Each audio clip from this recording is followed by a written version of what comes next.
We're going to watch Brittany Simon versus Larix from last night about the George Not Found / Katie Bug situation, Larix's video. Obviously, Brittany Simon went very hard against Larix in her response to Larix's video, saying that he was a child who didn't understand anything about the world, that his video sucked, that his content was shit, the editing was good, editing was on point, but that the content sucked, and that there was no point to watch. It was the worst video on the topic. So much misinformation, she said. I think we might see some of the clips here. But she was going absolutely wild. She hated it, and then she turned it off. So she absolutely hated the video, had a lot of hate for Larix. So he decided to ask her for a conversation. So that is what we're going to watch here. I think maybe we'll have the initial reaction now at some point. I don't know. I do have a docket and prepared statements. But I only did like this morning. It only took like 2 hours or so. It's longer than my Plague Moth one though. You know, my Plague Moth one was like 1,000 words. This one's like 1,400. Jeez. Okay, that sounds anal, but you know, I want to come prepared. But here we go. So I want to play some of the timestamps to get you guys a clue if you're not familiar with what this video was. But she's definitely severely wrong, right? So like Katie is wrong about assuming anything malicious out of anyone, but I think that's also an indication of some sort of mental something, you know? Not impressed as this Larix guy is 20, by the way. Okay, so he's a baby. He doesn't know. Like, he doesn't know things. It's okay. If he watches my video, maybe he'll learn a lot, but yeah. You should have led with it. Yeah, dude. The condescension in this video over just being... So yeah, the attitude in this response was insufferable, dude. It was crazy. Just non-stop condescending. Being like, oh yeah, Larix doesn't get it. He doesn't get it. Not addressing any of the points. Saying some of the most insane things ever. She said that Harvey Weinstein victims like sold their souls. That if you get, you know, that if you're in a situation where you're sort of being preyed on by a man who's like in a position of power or something, that you're selling your soul in a way, in a manner of speaking, quote unquote, or something like that. Pretty wild stuff. She was going absolutely nuts. She pissed off everyone. No one was happy with her response to the video. Not George Not Found defenders, not Katie Bugs defenders, not commentary people. No one liked it. No one thought she did a good job. 35, I think, and I'm 20 years old, was truly amazing. I get the Justin Bieber, of course, classic line, 20 years old, 20-year-old, freshly 20, that's how I am.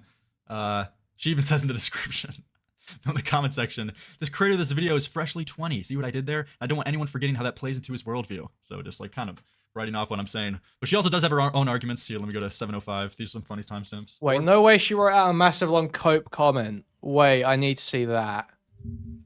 Oh, come on.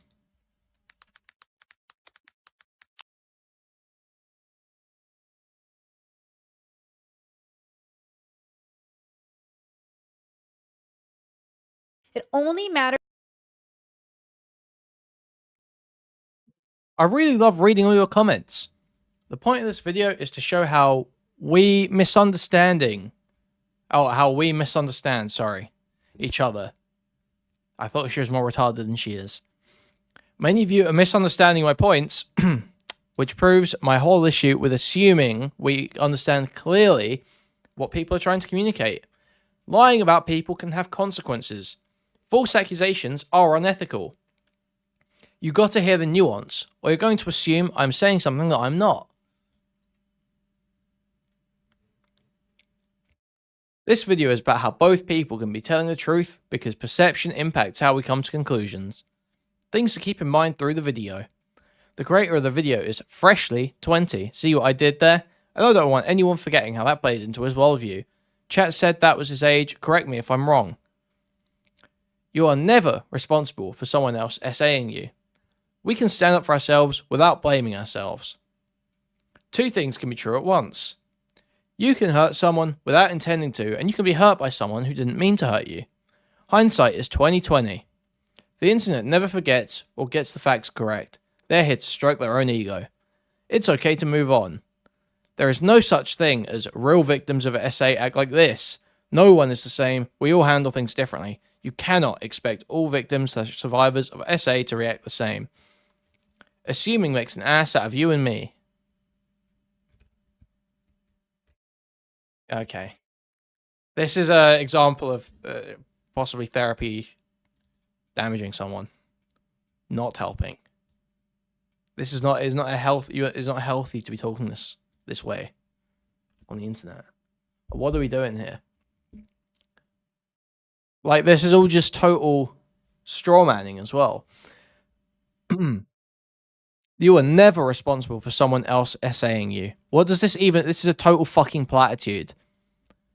The issue is that people disagree on the definition of sexual assault.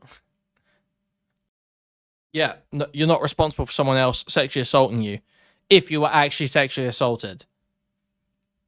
Two things can be true at once. Yeah, but two contradictory things can't be true at once. Like, it's just so retarded. It's true a 50 IQ engagement. You can hurt someone without intending to, and you can be hurt by someone who didn't mean to hurt you. Everyone knows this. Everyone knows that Lyrics was making a case for malice. He does not believe that is the case in this situation. I'm sure he believes it's possible. Oh, man. I'm going to stop arguing with a comment and just watch a fucking debate. Myself. I know it's a dumb thought. Why infantilize Lyrics? Because he's a baby. He's a kid. 20? That's a baby. He's a baby boy. He's a baby. What He can't the even legally fuck? drink alcohol. He's a baby boy. Can't rent a car. Can't do shit he wants. Can't run for president. He's Dude, a baby I will boy. honestly. Can you run for he president? should- Dude, that would. No, it's not that it's a dumb That's actually causing me angst. It's causing me a serious physical response. That's so upsetting, dude. process. It's that you are completely full of shit. Yeah. So it's this video is pretty funny. It keeps going. 109 apparently. 109.35. There's a lot of it. These weren't like one-off comments. Okay. I don't know what's going on. The Alex. And Gunther she pipeline. went so hard in this video too. But he's young. He's 20. He's a baby. Ooh, this is So bad. YouTube. crazy. He's see how he's maliciously saying, like, he's putting it on her that she's like a Because harlot. obviously, I was in chat for a bit of this. I've already seen some of it, but she does not bring the heat that you expect. He's a slut. When did I call her a whore? That's not accurate. That's wrong. That's not true. I Katie's called her not. a Katie's not that girl. That's the wrong categorization for Katie. Oh. Nope, Goth, I disagree. All of her actions point towards her wanting to hook up with George. Not at all. Wrong. You guys are all fucking incels who've never fucked a woman. What do you Absolutely mean? not. Wrong. They were spooning and cuddling for over an hour. Her actions doesn't point to that. And she keeps pointing to like cultural differences. Is that where George went wrong is that he assumed her culture. Like it sounds like a mean phrase, but like unironically, you assumed my culture. That's mainly her point, and that he assumed that her culture was fine with nonverbal consent.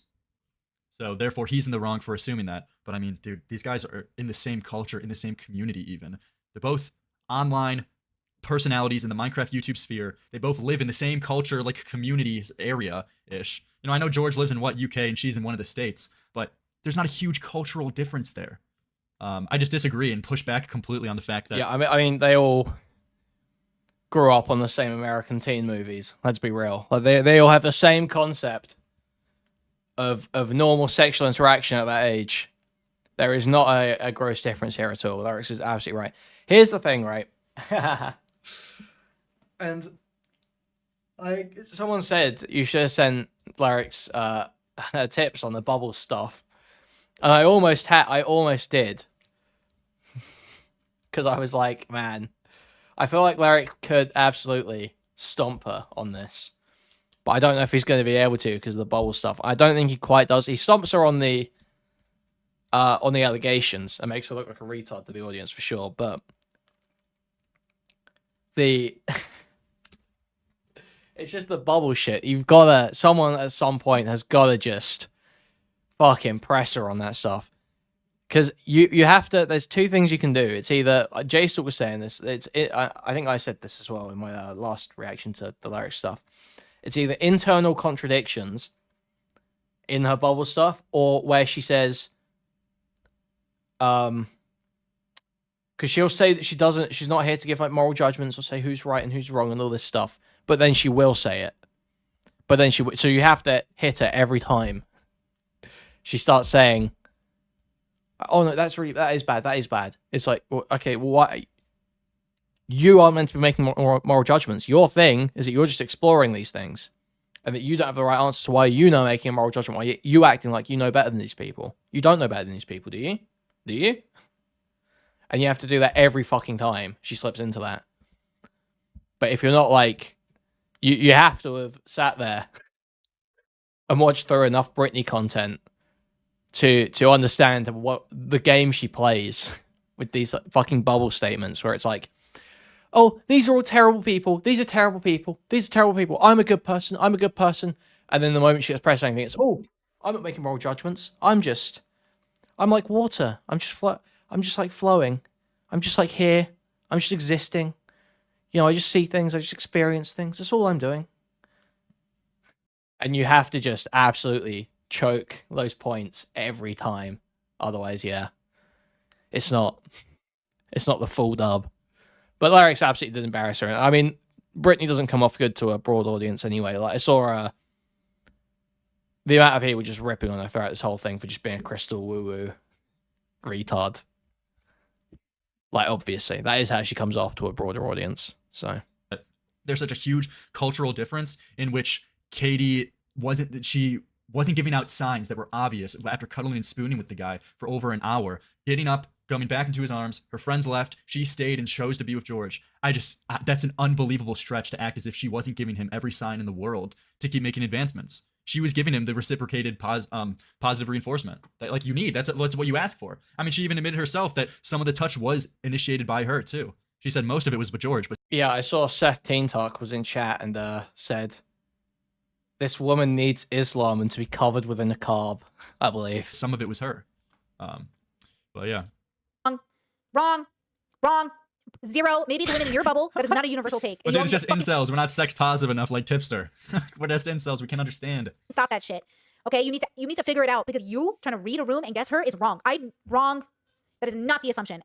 All the True. text messages, all of the tweets, all of the things. Okay, could have been, could have not been, probably not. Ooh, this is a bad section. Weren't this scared? Okay, so the next timestamp, 1:15:57. I want to go to. This one's funny.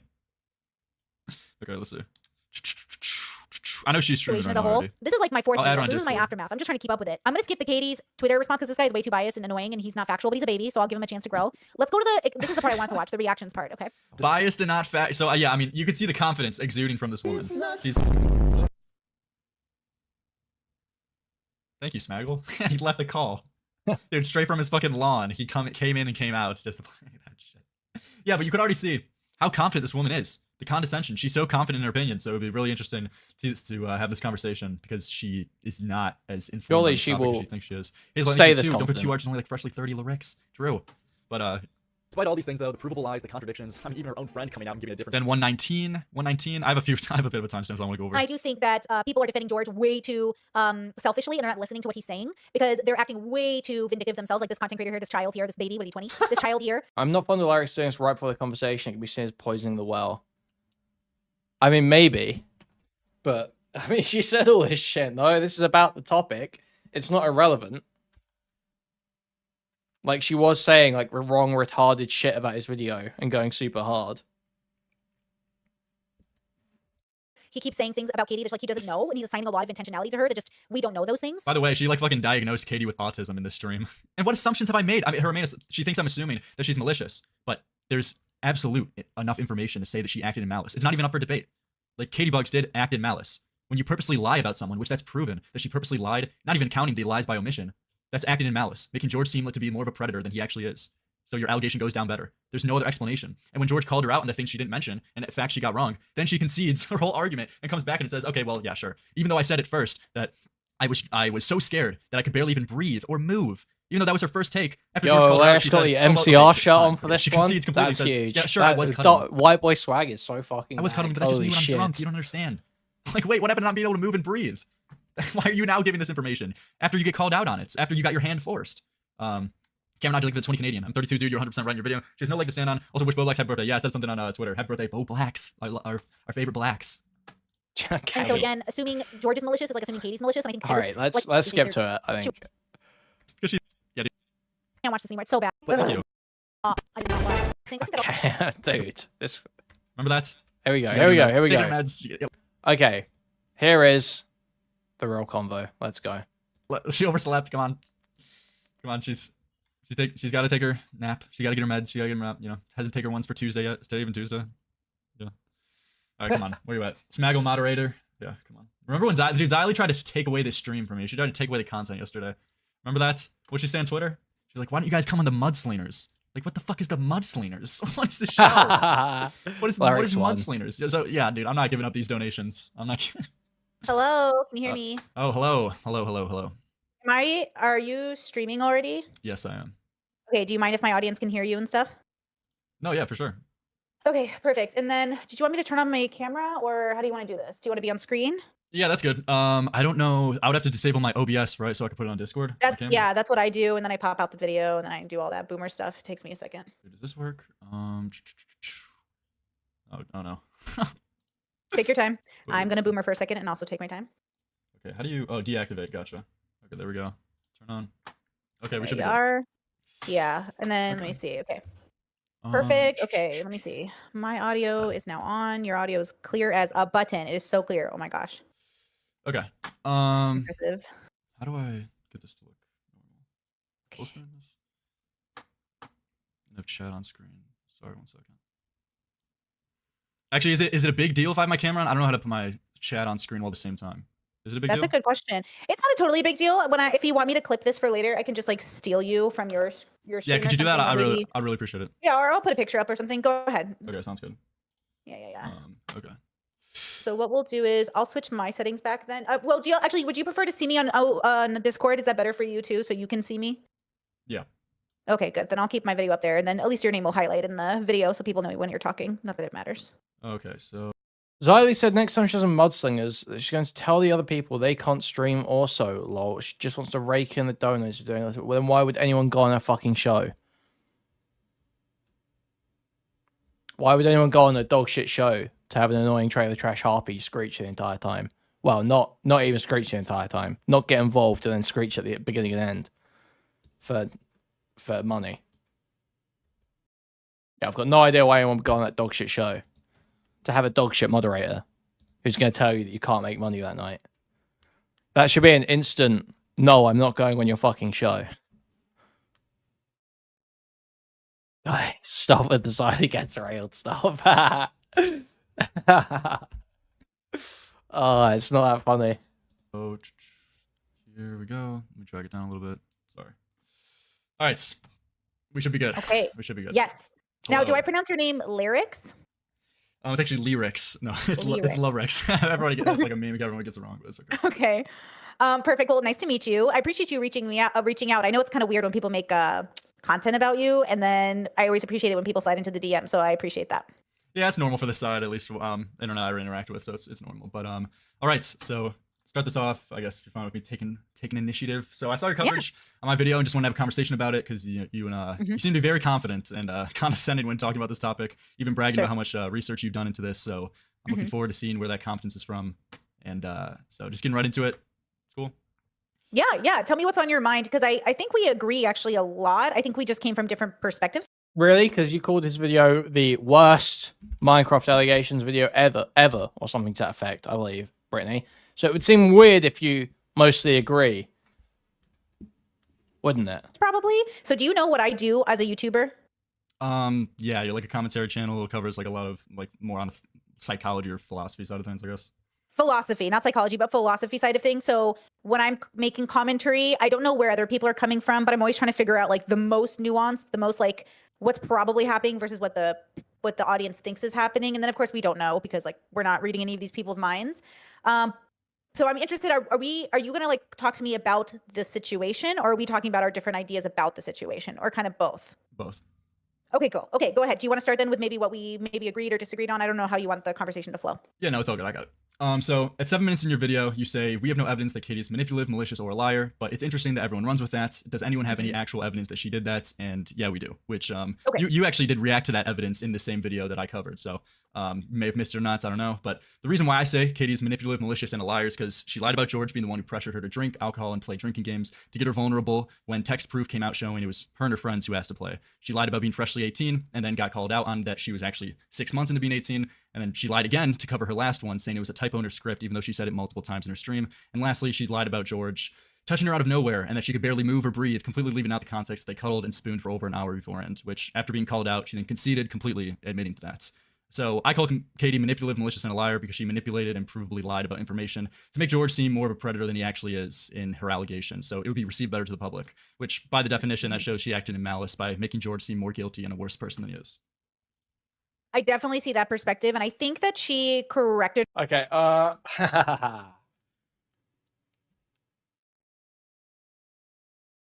malice is a statement of intent. I don't know if that totally proves intent. Let's okay. Let's try that again. You actually did react to that evidence in the same video that I covered, so you may have missed it or not, I don't know. But the reason why I say Katie's manipulative, malicious, and a liar is because she lied about George being the one who pressured her to drink alcohol and play drinking games to get her vulnerable when text proof came out showing it was her and her friends who asked to play. She lied about being freshly 18 and then got called out on that she was actually 6 months into being 18, and then she lied again to cover her last. Okay,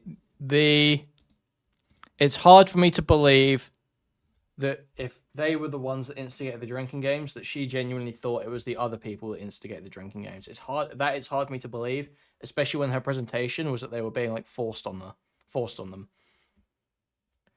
So that is a pretty good evidence for a lie, definitely. One saying it was a typo in her script, even though she said it multiple times in her stream. And lastly, she lied about George touching her out of nowhere and that she could barely move or breathe, completely leaving out the context they cuddled and spooned for over an hour beforehand, which after being called out, she then conceded, completely admitting to that.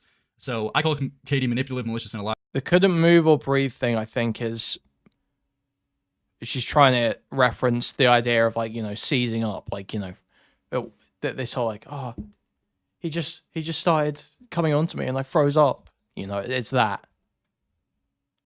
That's not saying that she was like, her movement was restricted physically, I don't think. Okay, we'll see. It's not 100%.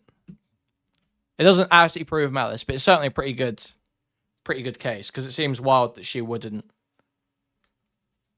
Like, there's stuff where it seems unbelievable that she would genuinely believe she was telling the truth. Liar because she manipulated and provably lied about information to make George seem more of a predator than he actually is in her allegations. So it would be received better to the public, which by the definition, that shows she acted in malice by... Yeah, that's manipulative language, but sure. But the issue with, I think with the text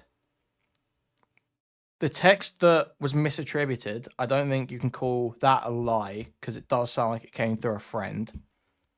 So you can't definitively call that a lie.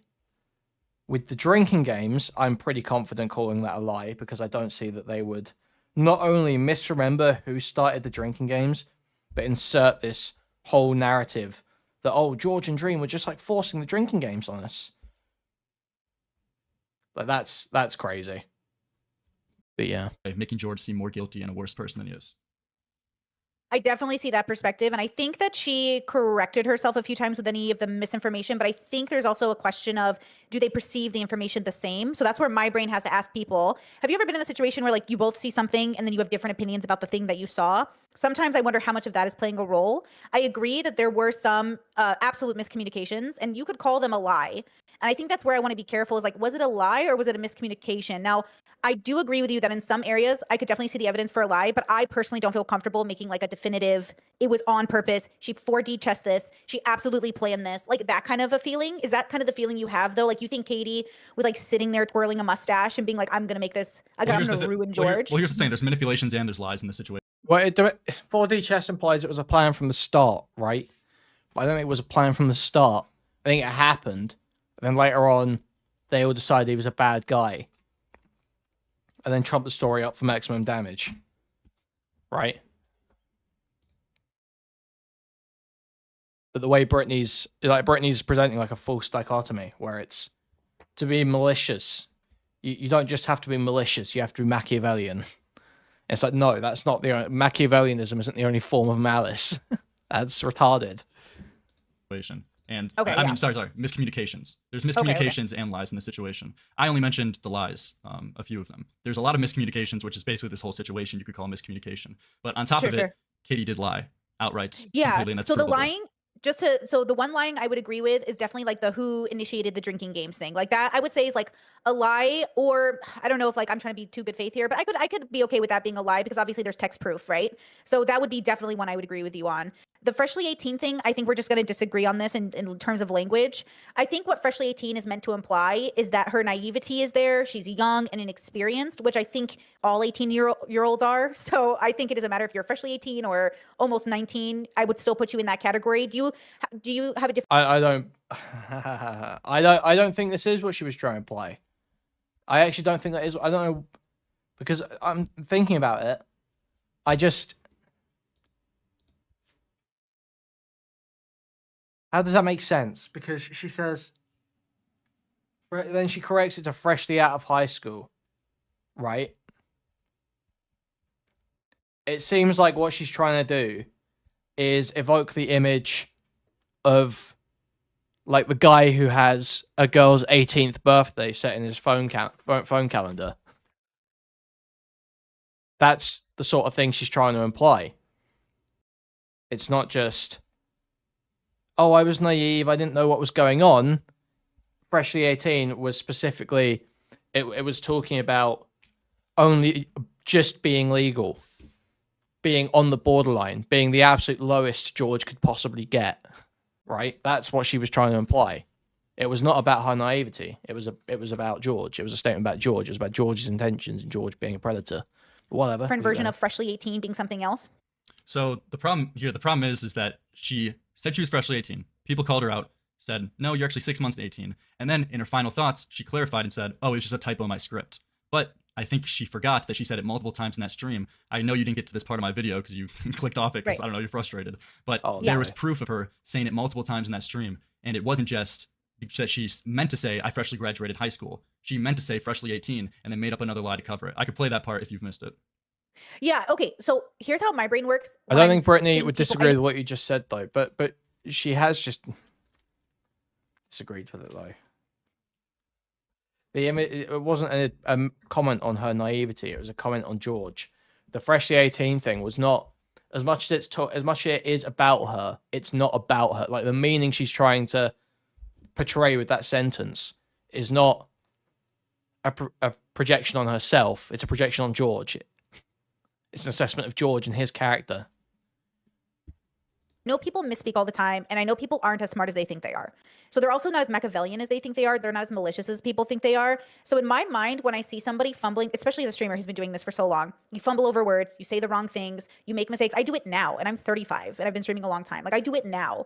So I'm trying to look at Katie as somebody who feels under pressure, who's someone who's very, like, nervous, who's saying things, and I agree with you that she either misspoke or was too embarrassed or something changed. But a part of me thinks there's too many reasonable reasons that could have happened. So my brain goes to, okay, she's either malicious, but keep in mind too, and maybe this is part of the miscommunication, I think she's a girl who genuinely feels like she was essayed. Whether or not she will agree to that in 5 years, maybe not. But I think for the person she is now, she believes that. So everything she's saying, no matter how sloppy it is, I think she is trying to make it seem as clear as possible that George is a predator, even though you and I don't agree that he is, right? You don't agree George is a predator. Of course not. Okay, and I don't agree he's a predator either, right? I mean, 3 full videos, like, fully going over this. This was my 4th, I think, video on it. And so, like, for me, I obviously don't think George is a predator. But if I'm Katie... If you think someone's a predator and you want to make it clear they're a predator, the best way to do it would be to accurately portray the facts. Now, if you don't have confidence that someone's a predator and you don't have the facts to back it up, what you might do is misportray and I can't think of a good word for it. Buff up the claims. If you've got a perfectly solid case and that people would agree they're a predator and you know they're a predator, you should just be able to say it. Embellish the claims. There we go. We're going to use that a lot. Yeah, it just doesn't make any sense. Like, if someone rapes a kid, you should be able to say, or grooms a kid or something on Discord, you should be able to say, look, here's the messages of them talking to this 15, 14-year-old. And here's where they arranged to meet up. Okay, cool. Open and shut. We get it. You don't have to say anything. You don't have to say, wow, this guy's a, I don't know, fucking psycho pedophile rapist who kills people. It's like, no, now we're going past reality. Now we're past reality. This is an autistic guy who groomed a 14-year-old on Discord because they happened into his into his range. He should be punished accordingly. But he's not a serial killer, pedophile. And it should be the same here. You should be able to if you believe a crime or a wrong was committed, you should be able to accurately portray that and have people agree. You should not have to embellish if it is true. And I'm in that situation and I'm 19 and I don't know better. It reflects badly on you for doing so. And I spent 3 years of my high school at home because of COVID. Then maybe I'm telling a story that sounds, quote, worse than it is because people won't believe like it's as bad as it felt. Because like do you know what I'm trying to say? Like, I'm not trying to say she didn't lie. I'm trying to say, did she lie with intention or did she fumble over her words? Because for me, like lying is a very fumbled over her thing. words. So in your way of things, she fumbled over her words and then noticed. Oh, fuck. Yeah, this is the my truth shit. She's saying that she wants the audience to hear her truth. That's what Brittany's argument here is, that Katie is accurately portraying her truth. But you're not entitled to the general public believing your truth. You should give the truth, the facts, and people should give their own conclusions. If you're making an allegation like this, it's got to be like the facts. You've got to just keep it as strict as possible. You have to, because it's not for you to control people's evaluation of whether something wrong happened, especially in a situation that's so blurry like this. Like, it's one thing if you're literally breaking down because you were violently raped, but when it's like there was a miscommunication at a party and no sex occurred, it's like, okay, we need to be very fucking clear about what the setup and what the interaction was here, because whether this is weird or not is very difficult to disentangle. I fucked up and now everyone thinks I'm malicious, and then made up another lie to cover that up. Because it's undoubtedly true that... would you appreciate if I could just play the clip? Because I don't know if you're familiar with it. All right, let me show you. Go ahead. Because this was in the last part of my video, so let me get this pulled up. Oh, okay. All right. Let's see. Would it be right here? Because you allowed George to be the one to point out this inconsistency. What I meant to say was I was 18. All right, here we go. Go ahead. When in reality, Script that was supposed to say freshly out of high school. also the fact that I said I was freshly 18, which is something a lot of people are mad about. When in reality, I was 18 and 5 months old. My bad. What I meant to say in that original stream where I said I was freshly 18, I said I was freshly 18 and just out of high school. What I meant to say was I was 18 and freshly out of high school. I just put it in front of the wrong thing. Her fucking attitude is wild as well, man. She's just, work. So she says, I just put it in the wrong thing, but then there's more evidence showing that she said it multiple times in this stream right here. Flimsy excuse, but it would have at least worked here. But you can't use that reason for the second time you said it. They knew that I was freshly 18, and they also knew I was very drunk. There's no mention of high school. So that's the second time she said it. So her excuse of saying that she just misplaced it so that the sentence would flow as I freshly graduated high school is a complete lie, because she said it multiple times, proving that she was just making up an excuse. Yeah, it's interesting. I would say the way that I would read that situation, and because I saw her original video, right? I did, and I know I skipped the end of yours. I would say that this is how my brain would read that. I would read that as, okay, she means the same thing. I think she thinks it's bad either way. It's bad that she's freshly 18. It's bad that she's freshly out of high school. And now she wants to reword it in a way that makes sense to people, but obviously could mean both or either. Do you think Katie cares whether it was freshly 18 or freshly out of high school? No. Okay, I don't either. But regardless, So I think I guess, I don't know, I feel like it's pretty black and white. The problem is that she said one thing and then lied to cover up. She said freshly 18 and then lied to cover it up and said, oh, I actually just meant to say freshly graduated high school, and that was just an outright lie. She said it multiple times. It's like, it's that black and white, you know? I don't know what the miscommunication is. Well, that's the dilemma, right? So I think I could see that perspective, but the dilemma is that it's not the only perspective. So it's not as black and white as it seems. Like, humans don't work that way. We're not good at communication. We're not good at things. So I agree with you that she seems like she's mistelling the truth or rewording the script, but also to me, she just seems like she's not good at communication and she's fucking up multiple times, which but it wasn't a no. But it wasn't a miscommunication. It wasn't. She had it written down. She wasn't miscommunicating. She was reading. It wasn't slipping up. She'd written it down multiple times. She knew what she was saying. She was using it as evidence of him being predatory. No. Can you explain the other perspective? What Brittany's? Or I'll run it back. Maybe I'll find something. Oh, I don't know what the Yeah, I think- miscommunication is. Well, that's the dilemma, right? So I think I could see that perspective, but the dilemma is that it's not the only perspective. So it's not as black and white as it seems. Like humans don't work that way. We're not good at communication. We're not good at things. So I agree with you that she seems like she's mistelling the truth or rewording the script, but also to me, she just seems like she's not good at communication and she's fucking up multiple times, which I think we agree she's bad at communication. Wait, what do you think right? she Like, messed up the communication of? I think when she corrected herself, I'm not sure why she did that because she could have just, because I think she probably, this is me reading her mind, which is not something we should do, but Oh no. I do think Well, no. The reason why Brittany doesn't understand why Katie corrected herself is because Brittany does not understand what Katie was saying. Brittany has retroactively created new reasoning for the things that Katie is saying, and now it doesn't line up with the facts. That's why she doesn't understand this.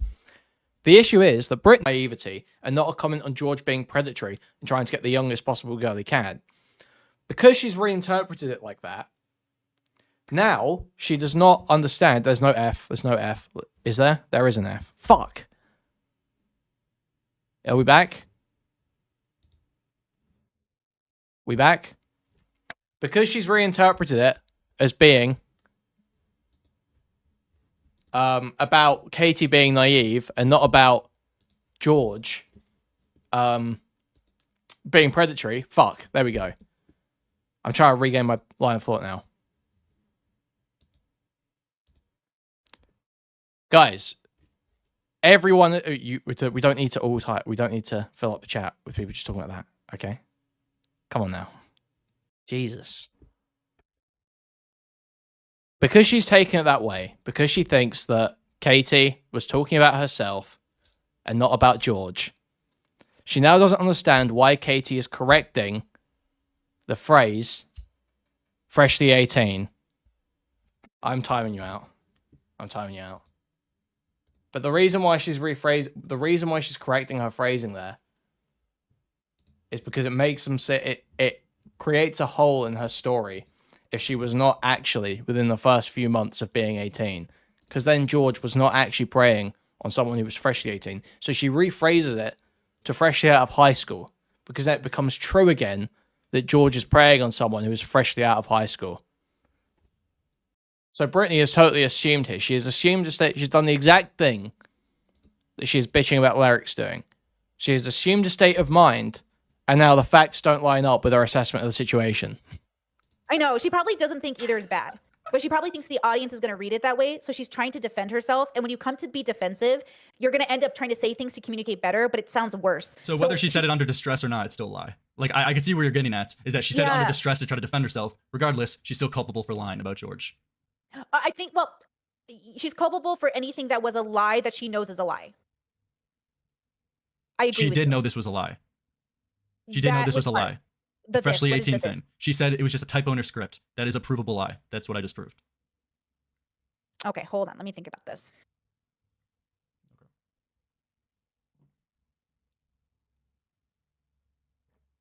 Honk, you're actually you're behind on your womanology there. To be fair, women are a hive mind, lol. So she maybe does know what she's thinking. You're behind on the science here. We actually now know that women do not have an internal monologue. It does sometimes seem like a hive mind, but it's actually a lack of internal monologue.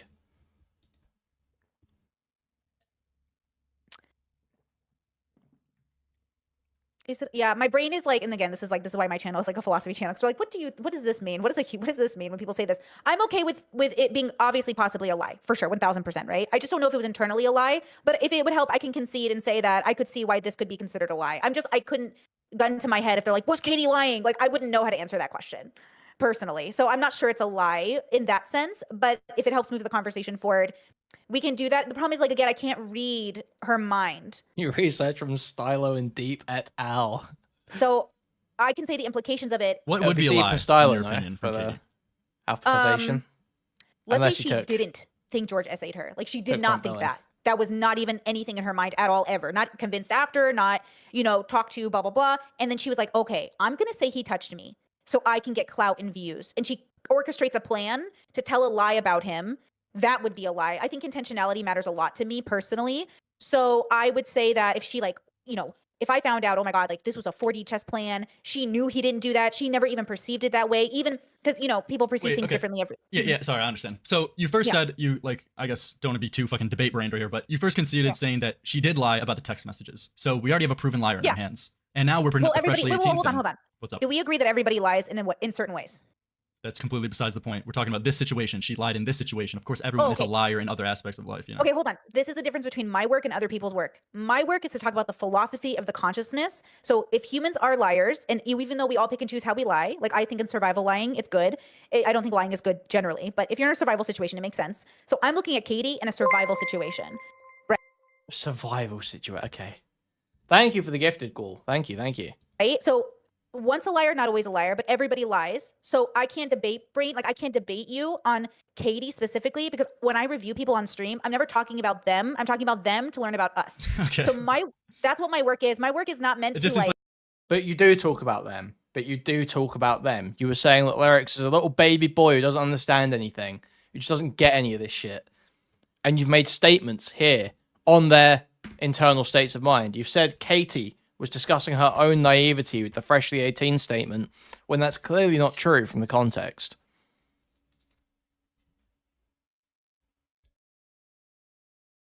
This is just so dumb. You don't just talk about... You do not use them to lie about yourself. You do not use them to contextualize your own feelings. You make statements on these people. You push narratives about these people. You make claims about these people. Like you're dismissing a lot, though. It comes across as that way. It should, because if I was doing what you guys were doing, if I was in your work, then yes, I would be like, oh, Brittany's not engaging in what we're doing, but I'm not doing the same thing. So I think sometimes people review my work and think I'm just a commentary channel, but I'm actually reviewing them to talk about us. So my audience goes, man, have I been Katie before? Have I been a George? I've been falsely accused. I went to court for it. It was incredibly anxiety inducing. It was the most intense moment of my life. It was so exhausting. And now I never talk about that person, never bring them up. I don't have to go to court ever again about it, but it was horrifying. I cried. I was desperate. I went home to my parents. It was horrible. Now I'm lucky it didn't destroy my life because I had a support system and stuff like that. I can go to therapy and stuff, but it is a horrible situation. But I know ultimately that my stalker is just a very sick person, and that they did what they thought was right because that's what stalkers do. But they're just very sick, right? That's what it is. So my work is about understanding humans and why they do what they do instead of thinking it's black and white. So does that kind of help? I'm really not trying to No, that's good. But to get the brass tacks here. So basically, that you said you're fine with admitting that she did lie with the text messages, and you're saying there's enough evidence for you to understand the perspective of her being freshly 18. I showed that it was clear cut. Yeah, just totally Nado. Just and she. I want to look at what is this whole thing with us, false accusations and stalker and all this stuff. Oh man, does anyone actually know that drama? Oh man. Oh man, what is this? What have I just found? Former feminist commentator Brittany Simon's harrowing experience with a fan. Fireside Chat 150 from Honey Badger. From the Honey Badgers. First time I ever had you on, you were making YouTube videos and you had made a comment. Somebody who was one of our patrons asked me to bring you back on because they said, oh, I saw that Brittany Simon was on Chris Hansen. In case you guys don't know, Chris Hansen used to host the show. I think it was an investigative journalist show called To Catch a Predator. Yes, To Catch a Predator. And he has since moved to YouTube, and he has a series called Take a Seat with Chris Hansen. A fan with somewhat of a channel, but she ended up infiltrating basically my friend life, my romantic life, had an affair with my ex, which led into a very complicated sort of relationship between all of us, where it was kind of we were in contact and not. But to sum it all up, she ended up coming after my ex after he tried to break up with her, and we were in talks at the time. All of us, I knew who she was. It wasn't a secret. And then she ended up out of the blue just accusing him of rape. And it was just a strange situation because I talked to her the day of the alleged assault. I had conversations about how excited she was to have it. And, I come from a very feminist, sex positive part of the internet. So I am one of those humans that just isn't phased by interacting with the other woman. I understand how strange that sounds to normal people. Oh, when you say the other woman, do you mean the fact that you were dating a guy? And has been making content over the years who basically has a dozen plus victims. She's accused of rape, sexual assault, sexual trafficking, or hate crimes. She's a woman who has a pattern of frauding GoFundMes, pretending to have mental illnesses or ailments or disability she does not have, pretending to be trans when I'm personally not going to validate that identity because I don't think it's real. She claims to be a person of color when she is, well, I don't know how she's claiming to be an Asian person of color, but she's claiming that. There's no validity to her words. She's been in and out of court with myself and my ex. Case thrown out, was no rape. She literally submitted her own consent before and after the event as proof a rape occurred. And I sat there as a sex educator and I said, yeah, and I said, excuse me, how else are we supposed to know our partners have consented if the before and after consent information we have on text or whatever isn't the way we're supposed to go about doing it? So Okay, right. And now Yeah, sounds crazy. you also have a girl who completely omitted the fact that they were cuddling and spooning in her first allegation to make George seem more predatory. But my, than she my actually- only issue with that is, though, that, like,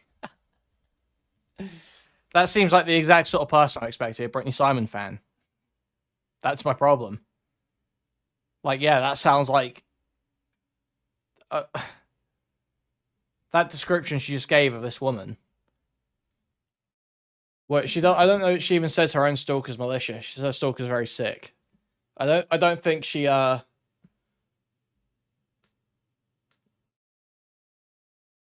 Britney Simon, I think she does have this therapy brain outlook for everything. I don't think there's some, well, not for everything, but I don't think there's some, you know, level where you'll be like, well, this person who did something wrong to you, don't you think they're a bad person? She'll be like, they're a very ill person. They're very sick. They're very deluded.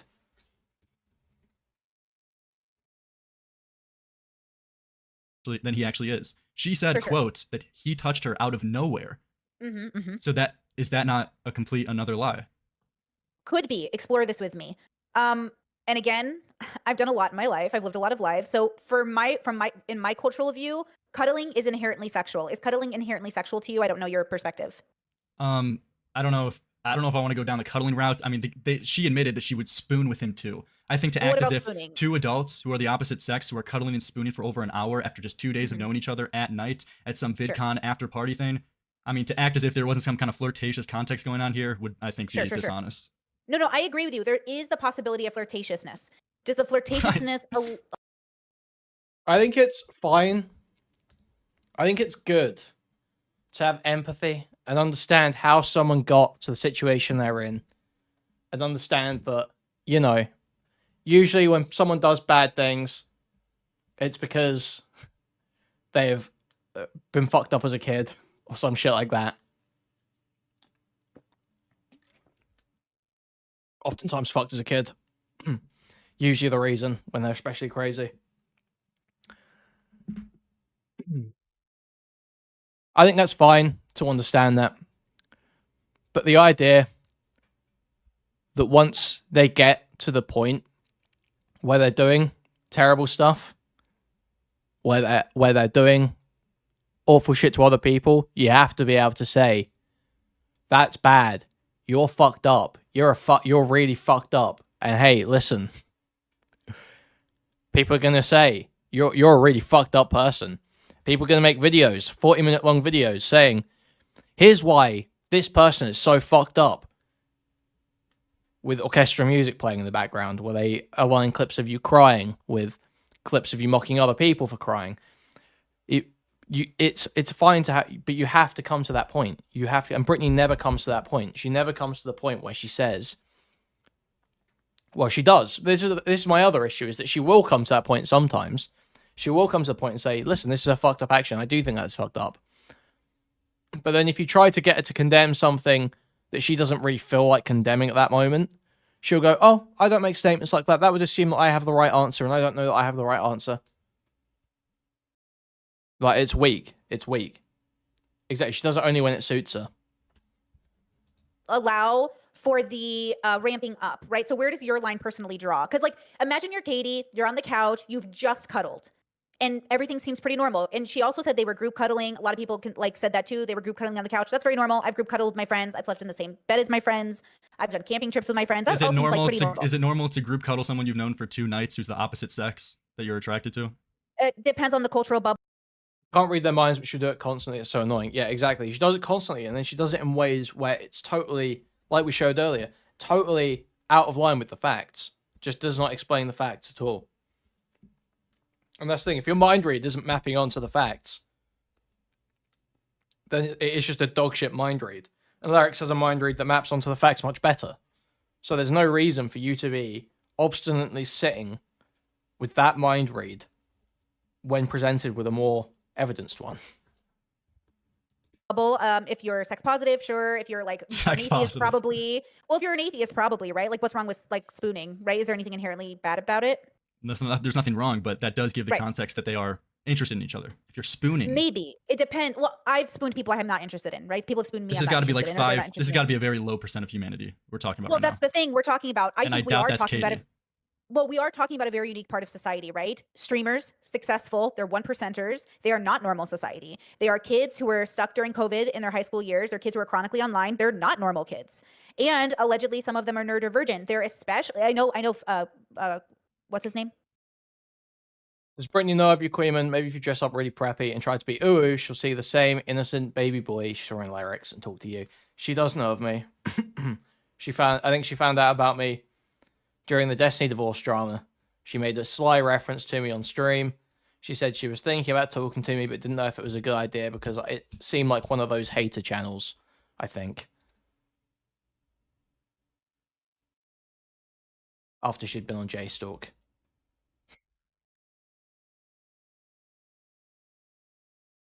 George, Dream especially is neurodivergent, but like that's what I mean. I don't think we're talking about average kids. I think we're talking about a very select group of inexperienced, naive, socially awkward people who don't know exactly what the rules are. I mean, I hear what you're saying for other contexts, but I feel like you have to reach such a high bar of evidence to dismiss that they were I'm not a cuddling and hater spooning channel. to say this isn't inherently It's a comedy flirtatious. channel. Like we're talking on a crazy odds right now, you know? Well, based off how they both told the stories, I'm not sure because George said, right, that it was comfortable and he thought it was okay, but he never even did he use the word sexual? I think he used the word like comfortable, No. like I thought everything was okay, right? So I'm thinking maybe even he was thinking like, oh, I don't know what might happen tonight. And the fact that he didn't even ask her back to his hotel room after the elevator moment told me that maybe even he wasn't thinking sexual. But Maybe that was him asking her back. That is him asking. What do you mean? Didn't ask her back again? That I don't. What is the argument here? It's not sexual if you don't ask them twice. I don't get it. What's the point being made here? He was asking her back to his hotel room. He said that. he was thinking, I don't even know if George has sex. Do we even know if George is sexually active? Like, we don't know anything about these people. Okay, I don't. Like, I don't know. So let me tell you. Imagine you're Katie. You're spooning a person, and maybe it feels comfortable. And after an hour, all of a sudden, his hand is on whatever. That might feel out of the blue, but to George might feel like it makes sense. I think these two people miscommunicated and it set each other off. I don't think George intended to go over the boundary, and I don't think Katie is telling a lie, but I do think that in 5 or so years, she might have a different perspective on what happened. Right. Okay, but she has told lies. You've missed kind of a lie because you've got a bizarre mind read that doesn't map onto the facts. A misrepresentation, at least.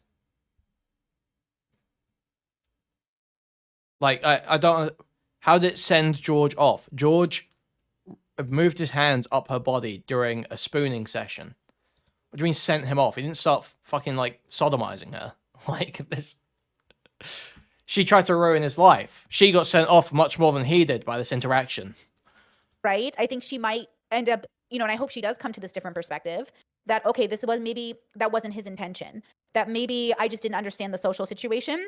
And same for George, which I think he admitted, right? He said he obviously feels like something like went wrong. And yeah, it happens, right? Like adulting is accepting that things will go wrong. The question is, are these people bad actors? Are they intentionally malicious? Are they evil? Right? Yeah, George has accepted things will go wrong. Katie has not. In a philosophy What? sense, like, are they intending malice on people? And I think that's what I'm more interested in. So do you think like That's Katie been is proven, though. intending? What does that mean? What do you mean by that? When you lie about someone to make them seem more predatory than they actually are, that's malice. You're making them seem more guilty than they are, more predatory than they are. You're doing that maliciously. That's what the definition. Okay, Lyrics is... This might work on Brittany, but I would get way too autistic about this. This would trigger me. I'd be like, no, malice is the intent to do harm. You just saying that she did harm, or saying that his decision, that her decision caused more harm, doesn't determine malice. I would get autistic about that, but it might work. We'll see. What does that mean? What do you mean by that? When you lie about someone to make them seem more predatory than they actually are, that's malice. You're making them seem more guilty than they are, more predatory than they are. You're doing that maliciously. That's what the definition means. You know, I was thinking about this. I didn't like that Katie kept trying to read George's mind. Like, she kept trying to put a lot of maliciousness on him. Like, he targeted me. He did it in front of a group of people to make fun of me. He, you know, she put a lot of like negative spin on his actions. I mean, to be fair, he did say to make them, when you make them seem more predatory. That's, yeah, that's not, I think that might be an okay definition. I might still get autistic about it, but yeah. And though I could see that being a possibility, I think if we're being honest, like, George doesn't seem like that kind of person. And I don't think Katie, I don't know anything about her any more than George, right? These are new people to me. The keyword in that phrase, lie. No. You can lie without malice. So it's the combination of lie and to make them seem more predatory. That it has to have that intention of harm as well. So I don't think no, just the lie, isn't it? This was the first time I ever heard about them. So I'm coming in totally like just neutral, right? I don't know who these people are. So when I see both Katie and George, I see both awkward people who might not know what they're talking about or doing. And so I didn't like that Katie put all that maliciousness on. Yeah, Ali Khan, I think you're right. Yeah, it's intention to make them look worse than they are. This intends harm. Yeah. I think maybe I'd be even wrong to get autistic with Larix about that, because the phrasing was maybe just about there. It's just when he goes back over and says you were doing that maliciously, I think it's sort of he sort of fumbles over. George, I think but I'm not sure that I'm probably being autistic. couldn't do that. Like, okay, hear me I feel out. like we're getting a little in the weeds. Don't you think so? Well, that's the problem. Is like when I review content, this is my perspective of my. Yeah. Exactly. So yeah, I think Larix. Yeah, I would be wrong to get autistic about it. Yeah. Because it's lying to make them seem worse. Work. Yeah, so I'm not here to say like Katie lied. Like, I don't have evidence that Katie maliciously lied. I have evidence that Katie lied about this and this. But why would she lie about those things? Did she think it just sounded But you don't good? have evidence. We don't have evidence that she maliciously lied. So you disagree that she purposely made George seem more predatory, so her allegation goes down better to the audience. You disagree with that? Oh no. I could agree with that, but I think she did that. No, I agree that because this is from a branding perspective. If she thinks he assaulted her, which she does, from our understanding, then she wants to make it as clear to the audience as possible that this is a bad person. So she'll play up and be hyperbolic about the way that it impacted her. Everyone does this when they tell stories. It's like an exaggeration to push the point across. There's playing up and exaggerating. Yeah, like there's hyperbolization, talking about your feelings, how you felt about it, and there's misrepresenting the facts of the story. Like, and then there's lying. Yeah. And she's lied. She said it was them who tried to make her vulnerable by offering her drinks, and that's just a lie. That's just one of them. Right, for sure. And I think, I mean, I agree with you. I'm saying I can see why all of those things could be true at the same time. So I can't write her off completely. He was shocked that she said spooning isn't sexual. Yeah, but he shouldn't have been. He shouldn't have been. And this may unironically be an age moment. Unironic age moment. Larix's only 20. He hasn't had to be around, like, annoying, druggy, like, alcoholic 20-something-year-old girls who, like, just, like, so close with all their friends and all this shit, you know? Quote-unquote bisexual college women, exactly. Because I would assume, without even hearing Brittany talk about it at any point beforehand, that she would say something like, well, spooning isn't inherently sexual. I would assume that. Completely, but I could say we agree Katie's in the wrong here. Yeah, like, we agree with that. Okay, yeah, of course, yeah. Okay, then we agree with that. So now you and I agree. False accusations are bad. Katie is in the wrong. George is innocent. We agree to all those things? Yes. Okay, so then once we agree to that foundation, now my work goes, why would Katie do this? And, like, is it because she's malicious? Kind of like a court and a jury, right? Like, I don't want a system. I don't want the mob going after. But again, this is the issue, isn't it? Really, that in Brittany Simon's video, her thesis is that, well, Larix misunderstands the situation because when he's older, he'll have a much more favorable view of women. That's not how it works. That's not how it works. Sorry, Brittany. 19-year-olds because they feel offended. I want to know why we're going after 19-year-olds who might have made a mistake. And if they didn't just make a mistake, how do we hold them accountable through values that are their own or society's? Because these are very complicated issues, right? I'm sorry, I'm having difficulty understanding, like, your position. I feel like I say something, you say I agree, but then you disagree right after. I feel like we're having a miscommunication there somewhere. I think most people do things because they think it's right. Yeah. And the deviation She thought she comes- was right. She thought she Yes. was right, and she thought she Yes. was doing a right thing. But Yes. regardless, doesn't mean she can't be held accountable and culpable for this. I agree with She you. can Now, think she's doing something right, but still lie along Okay. the way to make George Yes. seem more Epic. predatory, and she should be held accountable for that. Cook. yes. Now, how do you want her to be held accountable? I don't. That's not interesting to me. I don't know. Okay. Okay, that's. I mean, I don't know how I feel about it. I think this is a mistake in how Lyrics has set this up. I think Lyrics fucked up by saying she needs to be held accountable at the end there. I think if Lyrics is going to say what needs to happen with the situation, because if you say she needs to be held accountable, it's like, well, what fucking... You can't dish out any fucking punishment on her. You can't... There's nothing you can do about this. How are you going to influence that? I feel like Lyrics' position here as like a commentary YouTuber should be, oh, I think it's important that people know what actually happened. That if he's going to say something like this, it should be. I think people should have a holistic understanding, a real understanding, an accurate understanding of the events that happened. It shouldn't be about the judgment, about the judgment, or about the accountability or the punishment. Yeah, but he can just say held accountable in the social sense, but that's a total cop-out. He should just... It's much more watertight, airtight, to say, I just want to lay out what actually happened, an accurate picture of the events. I'll make my argument of my analysis, what happened, or something like that. It's just about making the video. Your position as a YouTuber or as a commentary YouTuber, when you're asked like about your motivation shit or what the goal here is just, I want to just lay out my thoughts on it or what I think happened or something like that. You shouldn't be ascribing some greater goal that you're going to pursue, especially not accountability of an individual, because like how the fuck do you do that? At that point, you're just basically saying, oh yeah, I want to lead a mob. That's how it comes off every time. I So don't that's think the the part- consequences are that interesting.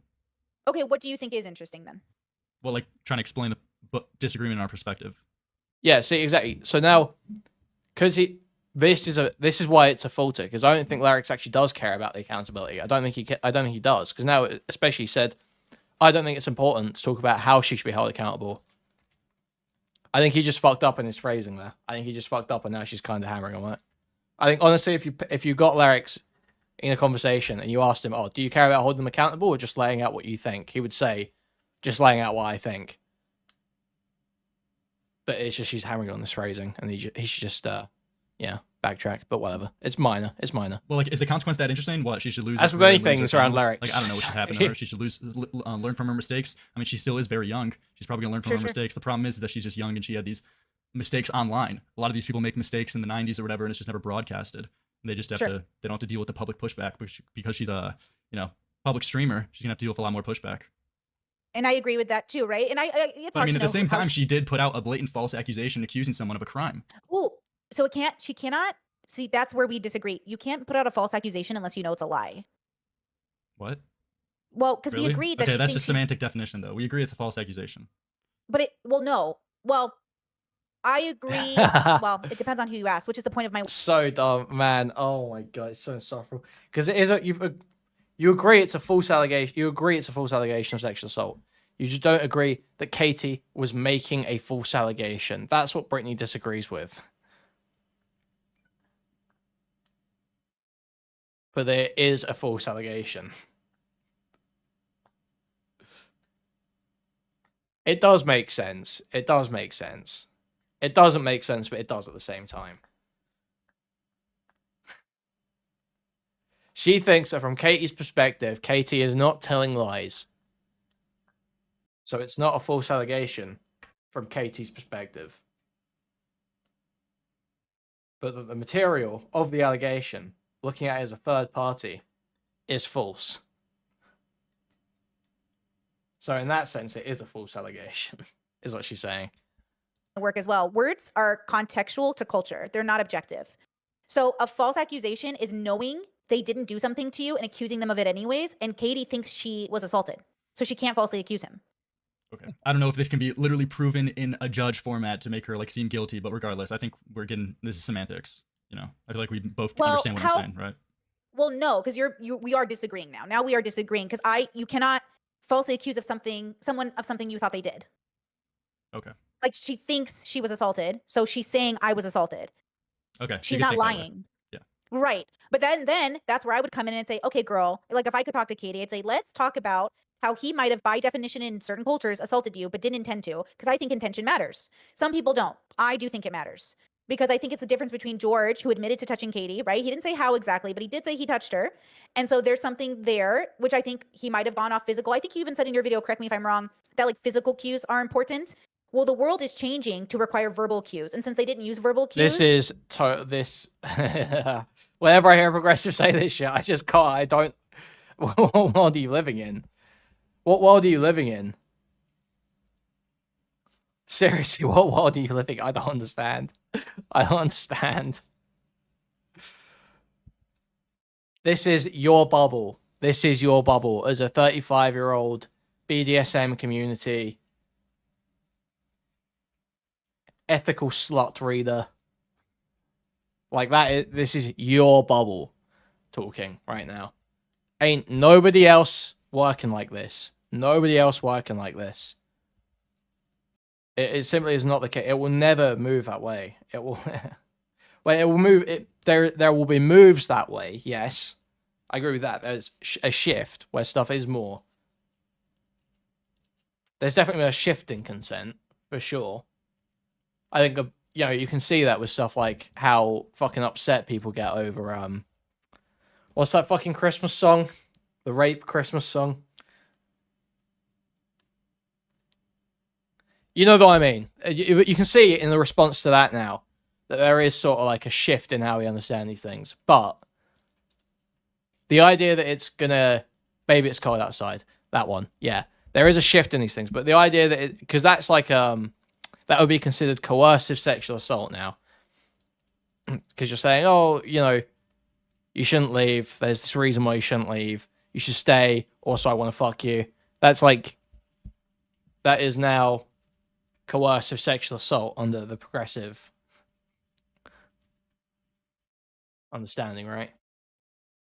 So there is definitely a shift, but the idea that it's going to go to full verbal explicit communication is delusional. Totally delusional.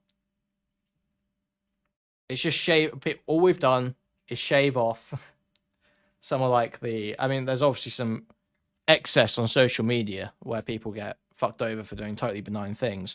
But in everyday interaction, all we've done really, in my experience, is shave off the edges. The sort of really deceptive, manipulative, or coercive stuff. I don't think that we're going to see much of a shift past that. They will really? run into that. Is the world really changing like that? Or is this a very small minority of people? No, it's hugely changing, and it should change in a way to mitigate consent violation, right? Because I'm assuming you don't want people getting violated, right? That's. We should change everything. We should orient the whole world around avoiding consent violations, I think, personally.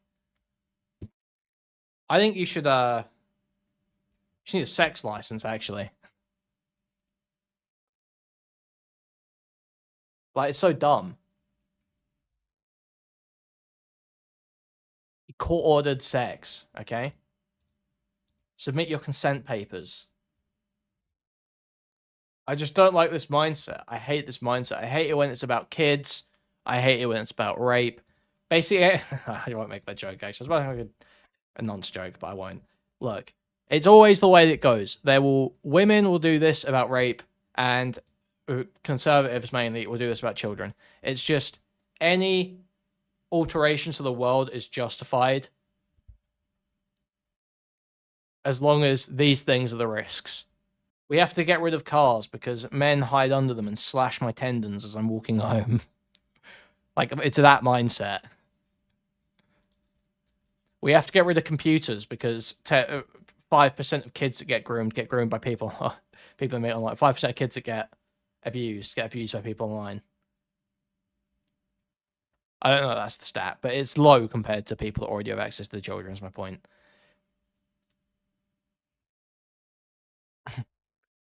You have to draw a line. You can't just pull this out as just like a reason to change everything in the world.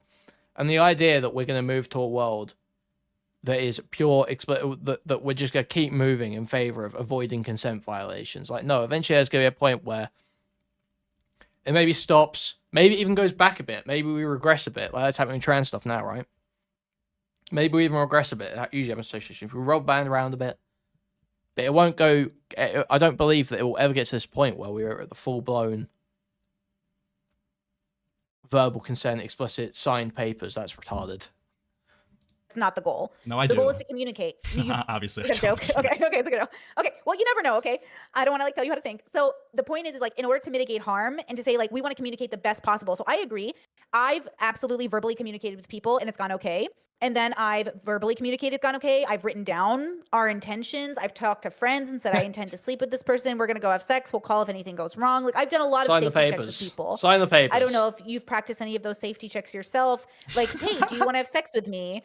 Like, I don't You know. are And I don't mean legally for you to like required tell to the have internet sex if you're with me. sexually active or something. That's none of our business. But Asexual. the point is, oh, is that a joke?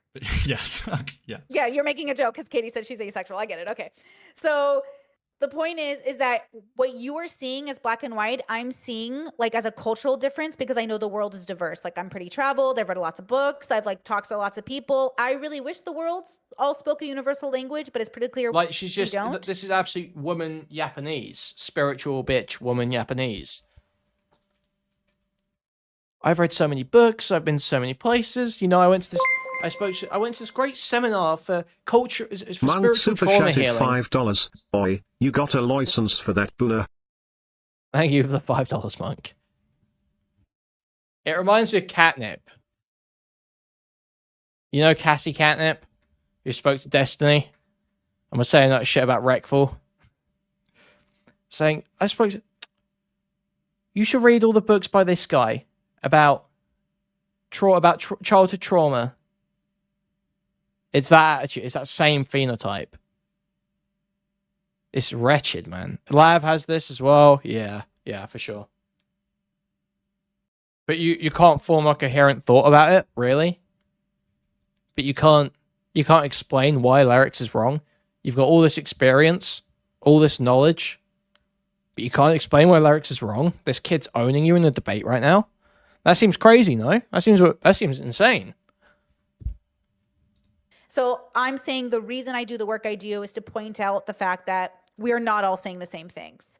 And so I think a person who thinks something happened to them can't falsely accuse somebody of something they think happened to them. I just don't think that's possible. But I see that you think it's possible, and I think there's something there. I think what we could do instead is tell people. See, look, she's changed the framing now. I don't think someone can falsely accuse someone of something if they believe it's true. But I believe the question was the allegation false? So she's reframed it into Katie's understanding when it was about the material. To try and escape the point. And she does this constantly. It's constantly just returning to, well, from their perspective, but then Brittany does have judgments about this from her perspective, and those judgments are based on bad information and the bad reads. And Larix is trying to confront those, but then she keeps retreating back into the other people's perspectives. It's like, no, we're talking about your perspective, Brittany. Anyway, let's run this back because this was particularly insufferable. So the point is that what you are seeing as black and white, I'm seeing people call if anything goes wrong. Like I've done a lot of safety checks with people. I don't know if you've practiced any of those safety checks yourself. Like, hey, do you want to have sex with me? Like, I don't mean for you to like tell the internet if you're sexually active or something. That's none of our business. But Asexual. the point is, oh, is that a joke? Yes. Yeah. Yeah, you're making a joke because Katie said she's asexual. I get it. Okay. So the point is that what you are seeing as black and white, I'm seeing like as a cultural difference because I know the world is diverse. Like I'm pretty traveled. I've read lots of books. I've like talked to lots of people. I really wish the world all spoke a universal language, but it's pretty clear we don't. So I'm saying the reason I do the work I do is to point out the fact that we are not all saying the same things. And so I think a person who thinks something happened to them can't falsely accuse somebody of something they think happened to them. I just don't think that's possible. But I see that you think it's possible, and I think there's something there. I think what we could do instead is tell people like Katie, people didn't intend to hurt you, and even though they did, and George apologized for that, and Dream did, which I thought was really, really good of them. Now that we've apologized, we need to learn that how we process information and communication will help mitigate this in the future. So in the future, let's ask before we touch. Let's, have a conversation if we're having problem reading body language, right? So I think we mostly agree. I think our only disagreement is maybe on like, can she falsely accuse someone if she doesn't know, right? Is that the only place we disagree, probably? I'm not sure, but I don't really want to clarify because I feel like it's getting really in the weeds. So if I could just, bring it a little back on trail. Okay. Okay. So we talked about the line. You gave your opinion about that. I brought up the lies by omission, especially of cuddling and spooning, and the fact that she only mentioned those details after her hand was forced by George when he called those out. So I don't know. This girl seems very suspicious in the way she's going about this. But regardless, we can move on from that. I think by definition that shows she acted in malice because there's provable lies that she knows. But we can move on. So at 150. Yeah. See, I don't. There's a fumble as well, because showing that there's lies doesn't show malice. You've got to show the intention to harm as well. But I feel like that is there. But whatever. It's just, again, me being autistic about the definition. 15 seconds in your response video, though, you said there was misinformation in my video and that I got facts wrong. So I wanted to know where's the misinformation and facts wrong that I got. I think lying is the always malicious. Biggest issue I had with you, and correct me if I'm wrong, was about the misinformation about rape victims and how real victims act. To be fair to you, this is a very common narrative in the world that like all victims act the same. So I think my biggest issue with your content was just that I felt like that's not true. Like victims of sexual assault don't all act the same. Some people stay with their abusers. Some people report them to the cops. Some people never tell anyone. Some people only tell their best friends. Some people only tell their therapists. I think that was the biggest issue I had with it. That was like the misinformation? I think so. I can't recall at this point what else it could have been. Do you have an idea? Teddy OG, I think he means malice because she knew better when a friend corrected, but Casey didn't correct the record. Yeah, but Brittany can still worm around that. Like, there's still room for other interpretations there. That's the thing. That's not absolutely proving malice. Because what is it? Katie didn't think it was a big deal. It's just like, well, that's why she didn't correct the record. Right? So. Yeah, maybe I'm misremembering what else it could have been. Well, I mean, I think the only thing I said is, like, imagine being actually, like, raped and having to look at this girl act as if she's getting on her soapbox and lecturing other people about how false accusations hurt real victims, trying to act like a genuine real victim. I think that's just hilarious irony. Yeah. I think I heard it come up, and she does say, yeah, that's bad, but I feel like she still worms around it. We'll see. We'll see when we get there. I can't remember what happened. I've heard that narrative a lot. Like, I've heard people say, like, she's, like, ashamed to real victims and stuff like that. I'm not sure I really understand that perspective. Katie hurts real victims that come out with their story. Yes, because when you come out with your story and you lie, that hurts real victims, and it's going to put doubt into more people and more women who come forward with their story. That's just objectively true. If she lied, right? So the dilemma we're having, right? Wait, we already... Did we not just cover that she did lie? We already know that she lied. She didn't lie about George. We didn't lie about George sexually assaulting her, right? We agreed on that from her perspective, he did sexually assault her. We're getting to the weeds. This is semantics. She lied in her story, accusing George. That hurts real victims, and that's why people discredited her. Well, people discredit people who don't lie as well, right? Like, I don't think it's... Like, what? Dude, that's not a response. Brittany, that's not a response. A story that has lies will be discredited and do more damage to other stories than a story that doesn't have lies. Even if the story that doesn't have lies will be discredited by some people to some extent every time. You're not addressing the point. So crazy. I agree with you that lying hurts and adds to the contribution. Okay. But at the end of the day, like, one person isn't impacting the movement. This is like saying, like, one person with a huge following that. But it's okay. Lyrics doesn't even need to address the one person point. It's about them taking responsibility for their actions. She needs to realize that she has done something. Right? She has done something bad. We should be able to say something that bad has happened, and she should be able to recognize that something bad has happened. It's not even about the impact. It's not even an impact argument. None of this matters, really. Who gives a fuck if a one Minecraft YouTuber loses his career? Truly. One guy lost a job, or a few people lose jobs. 10 people lose jobs, because it's probably a company.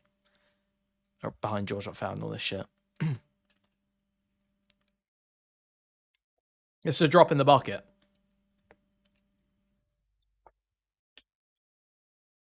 None of this matters, obviously.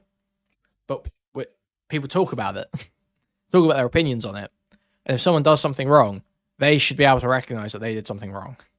A whole bunch of, like, the internet has latched onto. Maybe if you're talking about a normal girl in, like, a friend group. But this is a girl who's had a ton of public, news where XQC covers them, big streamers. What do you mean? This is a huge example that will make people disbelieve women who come forward in the future. It's a huge... Right, but well, yeah, unless you are the drop in the bucket, then it's going to matter to you, for sure, yeah. But just to make sure, even if she lied within the storytelling of her story, doesn't mean she's lying about the essay. No, but regardless, that discredits her story. Well, and that's why people will dismiss her.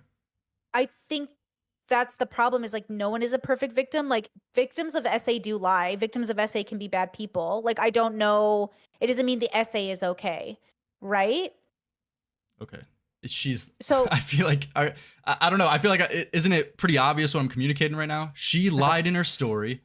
Yes. Therefore, that's going to hurt real victims coming out with their story and put doubt on other women who come forward with their story, because people are going to think, oh, dude, Katie Bugs just happened a week ago. She's probably doing the same thing. Amber Heard just happened. They're probably pulling an Amber Heard. This is what puts doubt in people's minds socially. Yeah, I think that's... Like, you don't even need to take it out to a broad social context, right? Even if you want to make an impact argument, let's say George.Found does rape someone. Let's say tomorrow, George.Found rapes someone. Probably won't believe them. If a victim comes out, we probably won't believe them. Everyone's going to be like, oh, we see. Let's say he rapes someone in the Brighton Bastards. Let's say he goes to Brighton and rapes someone there. No one will believe them. Everyone's going to be like, well, you lied about this once. You got caught once. We're not going to believe you now. There's a direct risk that Katie has created. Problem? The problem of society, though, because if Katie's enough for you to doubt real victims, I don't think the problem's with Katie ultimately. I think it's with you. But I do agree with you in general, because people are sheep. They will think, oh, well, this one girl must represent all women, which makes no sense. Right? Like, it makes no sense for that to be the case in terms of statistics. I'm not arguing whether it's justified if society does it or not. Right. I'm speaking that on the assumption that this is society and this is what happens in society. And because society's the way it is, she is hurting real victims who come out with their story and putting doubt on their story. I agree that's how people perceived it. I think that's why, like, look, you took the side that a lot of people took, which is great. And a lot of people took Katie's side, and that's great. And then here's my little channel where I'm like, can we do something different with this story? And then here we are having this conversation. Why do you think it's important that what does it matter what Brittany thinks if I'm like the one person who's like, let's look at this from a philosophy perspective, bros? Because that's like what I do. That's my niche. I don't deeply care about what you think. I just think it's interesting content to have a conversation. Do we have to have like a right? big meta So like thing? You're here for clicks and views, right? Like you're here for clicks and views. Of course, everyone is. Yes, okay. I'm here for money. Right. Right. Okay. So like that's great. But that's what I'm saying is like I'm here for the answers and to make money. Dude. So I'm actually here. Oh man, it's horrific. It's horrific. She's horrendous. I hate this. I hate this. I hate this. I hate this. Yeah, me too, Brittany. Me too. Yeah, obviously, everyone thinks they're right. Everyone thinks they've got the answers. Everyone thinks they're going through the content properly. Very few people, content creators, are going to sit there and look at evidence and just straight up lie and just make stuff up. People usually think they're right. It doesn't make you special that you're claiming you're here for answers. That does not elevate you above anyone. Lyrics thinks he's right. Lyrics clearly thinks he's right. So retarded. It's not just stupid though. It's like it's actively. I don't even know what to call it. Is it dishonest? I think it's dishonest because she does think it. People are saying it is dishonest. I don't know that it's dishonest. She does think she's here for the answers. Everyone thinks they're here for the answers, right?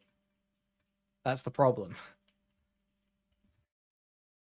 Well, what did she say? I agree. That's how people perceive it too. Let's run this back. Let's run this back. Victims coming out with their story and put doubt on other women who come forward with their story because people are going to think, oh, dude, Katie Bugs just happened a week ago. She's probably doing the same thing. Amber Heard just happened. They're probably pulling an Amber Heard. This is what puts doubt in people's minds socially.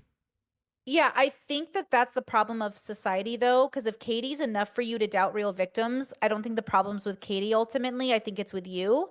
But I do agree with you in general, because people are sheep. They will think, oh, well, this one girl must represent all women, which makes no sense, right? Like, it makes no sense for that to be the case in terms of statistics. I'm not So I arguing agree whether with it's you. justified if society does it or not. I'm Right. speaking that on the assumption that this is society and this is what happens in society. And because society's the way it is, she is hurting real victims who come out with their story and putting doubt on their story. I agree that's how people perceived it. I think that's why, like, look, you took the side that a lot of people took. Well, okay, she's not being dishonest. She is agreeing with him. She is just agreeing with him there. Because she's saying, because the issue was that the thing she's taking issue with is the idea that it would be right for people to doubt other victims because of Katie, which is obviously not, because Katie's story has no bearing on any other individual's story. However, that is the perception of the public is that a false case is going to damage other cases. That is how it's going to be perceived by the public. So she's saying, I agree, that's how people perceive it, which is what Larry's saying as well. Larry's saying, I'm not making a judgment whether that's right or wrong for people to act that way. I'm just saying that's the perception people are going to have. So she's saying, I agree, that's how people perceive it. So that's not even, she's not even disagreeing with him there. It's not dishonest, I think, that one. Which is great. And a lot of people took Katie's side, and that's great. And then here's my little channel where I'm like, can we do something different with this story? And then here we are having this conversation. Why do you think it's important Okay, that you didn't just say, can we do something different with this story, though, did she? She said that Larry's video was the worst one on the topic, and it was full of misinformation and disinformation and lies. It was all just so wrong. And that has not been substantiated here. Like, what does it matter what Brittany thinks if I'm like the one person who's like, let's look at this from a philosophy perspective, bros? Because that's like what I do. That's my niche. I don't deeply care about what you think. I just think it's interesting content to have a conversation. Do we have to have like a Right. big So meta like thing? you're here for clicks and views, right? Like you're here Of for clicks and course, views. everyone right? is. Yes, I'm Okay. here for money. Right. Right. Okay. So like that's great. But that's what I'm saying is like I'm here for the answers and to make money. So I'm actually here because Okay, this is I'm my here. hobby. What is the relevance of this? But everyone this is just, I hate this so much. I hate people selling themselves like this. Guys, I'm going to start doing this. We're here for change. Okay, guys, this is a movement, actually. I'm hill turning. I'm hill turning. This is a grift. This is a movement. Not a grift. Why did I say that? I didn't mean that. This is a movement, guys. We're here for change. We're here to do the right thing, okay? Okay, guys. We're gonna... The thing I almost made a joke about Death Note, but the thing I want to quote is about killing people. I don't think I can quote things about killing people. I'll be the god of this new world, okay, guys? The point is like in order to have this conversation in a way that might make sense to you, you have to understand my motivations just like you have to understand Katie's motivations. So you want to argue and debate me and something I don't do for a living. My job as a living is this. I dissect things. So the reason our conversation might not work for clicks and views is because I don't do this for clicks and views outside of my field. Me either, Brittany. Me either, My Brittany. field is in dissecting information. So I can pretend to fight with you, but like this is what I think does matter. This is how I have the conversations. That's what I'm saying. I don't know if you meant to hit Guys, remember, I don't do this for clicks and views, okay? But if you want to support, if you really want to support me, okay, guys, you can like, subscribe, donate, buy a membership, gift a membership, buy a super chat. Thank you very much. Thank you. Me up because you thought we were going to debate. Okay. But if I wanted to sorry, debate, I would have I been don't a mean. debater. Okay.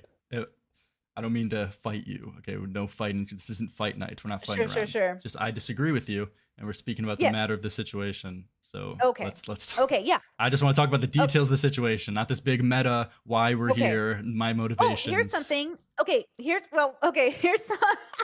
You basically are saying I don't want you to do your job because that's my job. So Okay. I'll jump into Okay, your you job can- and no, I'll do. You Okay. you can do what you want. Okay, I'm just Okay, trying to okay. explain so we get on Yes. trail here, like to discuss the sure. story, right? Okay, how about this? Something you said that did upset me. Okay, ready? You discounted Katie, George, and Dream's perspective. I think you called Dream and George like a beta or something. Correct me if I'm wrong. I probably called them Because- like snakes for fucking over their friend and throwing him under the bus. The thing is that what Brittany said is it's literally it's so annoying because it's literally what everyone does.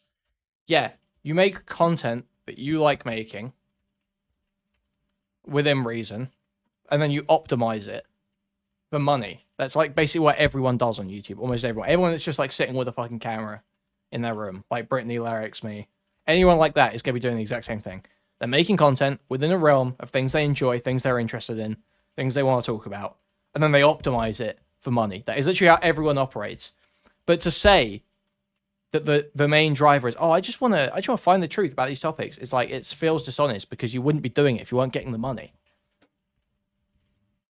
Tell me about that. Tell me about that perspective because I honestly think those friends should get lost if they didn't check with George first. Like, fuck those people, right?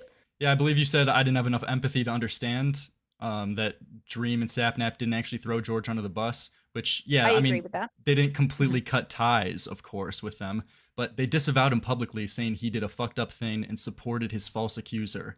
I don't know if my friends did that, I would that would classify that as them throwing me under the bus and fucking me over, like 100%.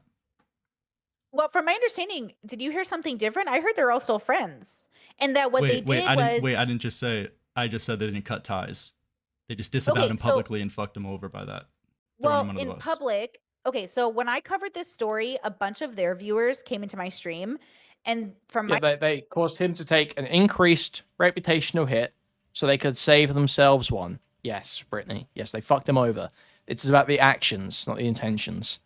Okay, let's see how she mental gymnastics her way through this one. my understanding of the bubble, their little ecosystem, they all agreed, including George, that they feel bad for Katie, that he apologized to Katie, that he did wrong by Katie, but also it was not malicious. They didn't mean to hurt Katie, and they're sorry she feels that way. So they did apologize to Katie, and they supported George, which is, by the way, I think the most mature outcome. What do you think? So I think they're kneeling to public pressure. At first, Dream was on George's side 100%. Then the pressure got a little bit too high. It got a little bit too hot for him. And then he went on an impromptu Twitter space and started crying live on the Twitter space saying George did a fucked up thing. Please support Katie, on his hands and knees, begging like for forgiveness. I think that's pretty clear what his motivations were there. I think you're doing that thing where you're like, I don't know if it's pretty clear. Okay. We don't have to get into the like whole semantics of the motivation. See, Lyric should have just stayed firm on the actions, not intentions thing there. He let her sidetrack it into intentions, and he should be very clear on, I'm talking about the actions. The actions fucked him over for no reason. Motivations or not, but regardless, like Yeah. the thing that you push back on me is saying is that this isn't fucking him over. Where I don't know. I Okay. think that is the disavowing him publicly Okay. and supporting his false accuser over nothing. Well, Even if this did again- happen, this is nothing. Yeah. Even if it did Uh, happen, it's nothing. Okay. And they're supporting. Oh. Not he could have maybe worded it slightly a better way to pin her down, but that, Oh, yeah, he brought it back Katie on bugs. track. wait. not You're saying backing if their George friend. did assault her, it would be nothing? Wait, yeah, it would be. Yeah. Under what happened, what Katie Bugs said happened, that is not. I mean, if we want to get into the semantics of what sexual assault is, regardless, I'm looking at the actions, and I see no problem with the actions. It was a slow progression of flirting, touching. She positively Okay, Lyric's just going reciprocated, hard here. and Okay, he's cooking here. He's cooking. George kept going. I have no problem with those actions. Yeah, I mean, I don't think I have a problem with people having social mistakes, but I think if you hurt people, you should apologize. And I think you should move on. I think George should apologize and Katie should move on. What if I said you hurt me in this conversation by being too rude? Would you like apologize to me? Would you think that's like a justified apology? I would definitely say that my intention is not to be rude. And if that is very serious, obviously I'm not trying to be rude. And I hope you know that. No, but what I'm Right? trying to explain is that it's bullshit. Like, just because someone says something George- about you doesn't mean you now have to apologize. I agree. I agree with that. But George, I think genuinely, and so Wait, did Dream, felt it necessary to apologize. I'm saying I don't think they're doing it to fake. I think they actually believe they should apologize. What? There's no way she actually thinks this. Come on.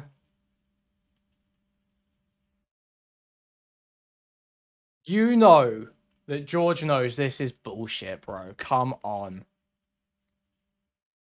Especially in public. Maybe in private. If she'd gone to him privately and been like, hey, man. Yeah, the interaction. I wasn't really okay with that interaction. I just wanted to sort of like let you know. And he's like, I'm sorry, I didn't realize. That would make sense. That would make sense. But no way do they feel like they should be groveling for forgiveness in public. No, they do not think they should be doing that. They do not think they've been put in the right situation here. I cannot believe that. For making her feel uncomfortable. Right? Okay. I think that's just I just disagree with the fact that George needs to apologize. I think he didn't do That's anything fine. wrong. Yeah. Yeah, that's totally fine, right? And again, I think like sometimes like I was in think that's chat the here. dilemma. So now you're projecting your morals onto George and everybody else, and you're saying everyone should think like me. How? Explain. Well, because you're saying I don't think it's wrong, so therefore George did something silly by apologizing, and I'm saying, but George thought it was wrong, so he apologized. I mean, And yeah, that should sure. be That's good my enough. that's my personal opinion. I feel like I back For it sure. up pretty strongly though. But sure, it's my opinion. Yeah, but I think that's the point. Is like, you do this thing which is fine in your video where you basically you're making the video about you. It's not really about them. So you don't care about their opinions or what they think. Right. Guys, I think my opinion's correct. I've had this argument with people in real life before. Maybe I'm autistic. Maybe this is how people just start fully diagnose me as autistic. I've had this argument with people so many times where they'll say, you think you're always right? And I'm like, yeah. Why would I think something that I think is wrong? Why would I be saying something that I think isn't correct? Like, what sense does that make? You just don't like that I'm arguing with you or making you feel bad about being stupid. It's like every time. About you care about yours, which is totally fine. And I make a care video about where their opinions and I'm critiquing their opinions. That's what the video is. Okay. So then, like, I guess agree to disagree, right? Like, you're taking a moral high ground. You're trying to like make it sound like you have the best opinion. I just think you have one of the many opinions, and I don't think it's the best. I think it's probably one of the worst. But like, it's fine. Can you expand You on that know a what I little? mean? Oh, I think it's not well-rounded enough. I think it doesn't take into account different cultures and different people's belief systems. I think it doesn't honor the people involved. I think it doesn't include a lot of like Nah, I understanding about like win. why people do what they do. I think it makes sense. I think you explained yourself clearly. I think you have a worldview that makes sense to you. I just don't think it maps onto This woman needs Islam and she needs a niqab over her. Okay. other people's, Epic. and I think the world is diverse and doesn't revolve around me. So I think your content felt a little bit like it revolves around your narrative, which is fine. That's mostly it's the world. But yeah, I that's probably my disagreement is that it just felt a little bit like fuck George, fuck Dream, fuck Katie. Well, here's the fuck thing. anyone. I can listen to what they're saying. I can understand why they did it. I have a pretty good assumption why George did this thing, why Dream did this thing, why Sapnap did all these things. I can still critique it at the same time, though. Is your problem that just I'm Yeah. critiquing it at all and not only No, listening but no. just agreeing with them? No. It's definitely not that. Like agree to disagree, right? And ultimately, my video about you is agree to Agree to disagree. Like I disagree, just right? don't agree. Agree to But I disagree. think No, you said it was full of misinformation, disinformation, that it was shit, that the editing was fire, but content was shit, that he was an idiot baby who didn't understand anything, that got it all wrong. It was not agree to disagree. That was not the message of your response. You said the there's difference- misinformation and facts Well, wrong. thank you, and that Larry. it was Well, the I worst think video misinformation- on the I must topic. remember. I feel like you're, I don't know, you're really hot in your video, but now you're coming Yeah. on. It's a much more, Yes. neutral Yes. conversation, and To it's be much fair, more. to be fair, you know how it is when you're alone on stream and you're like riling up the audience, and it's a lot of fun. Okay, like What? So what? You just fucking lie? So you just say shit you don't think? So you just fucking lie? So you're just bullshitting? Like, yeah, I agree that sometimes it's easy to get carried away and say insane shit about people. Because you're having fun with it. I agree. Trust me, I know. Believe me, Brittany, I know. Okay? Believe me, Brittany. But that's not saying things that are just untrue.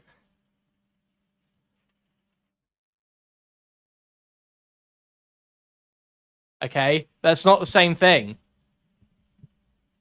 It's not the same thing at all. It's crazy to imply that it is. I don't understand what the point is here.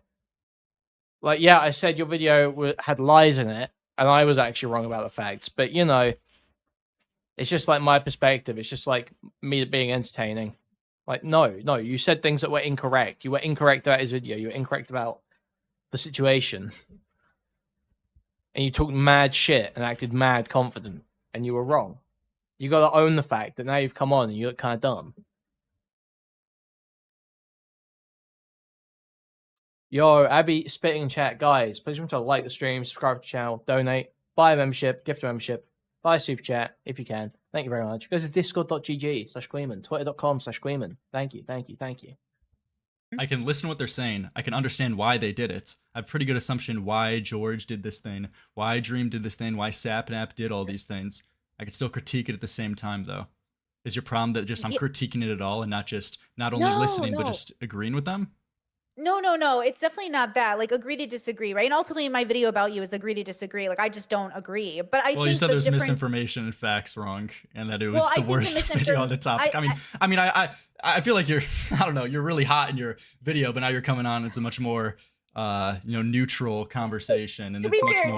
to be fair, you know how it Yo, thank you for the gifted, John Sanchez. Thank you. is when you're alone on stream and you're like riling up the audience, and it's a lot of fun. Okay, like I'm a little bit more heated on stream for sure than I am Sure. when I'm talking to people. Yeah. For sure. Take it with a grain of salt, I guess. Like that, I'm just like being entertaining as well. But no, I do think that I was disappointed with. But then, and I mean this with the utmost respect. As an older sister with 7 younger siblings, are you 20? Are you really 20 years old?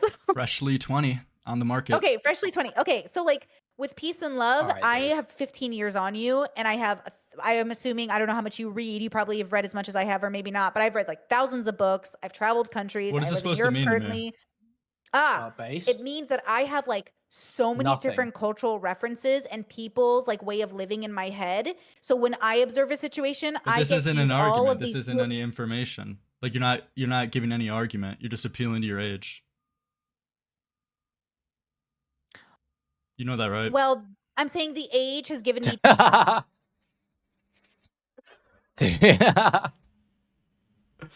Oh no. Oh no.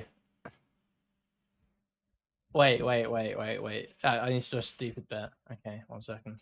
This is not gonna be worth it at all.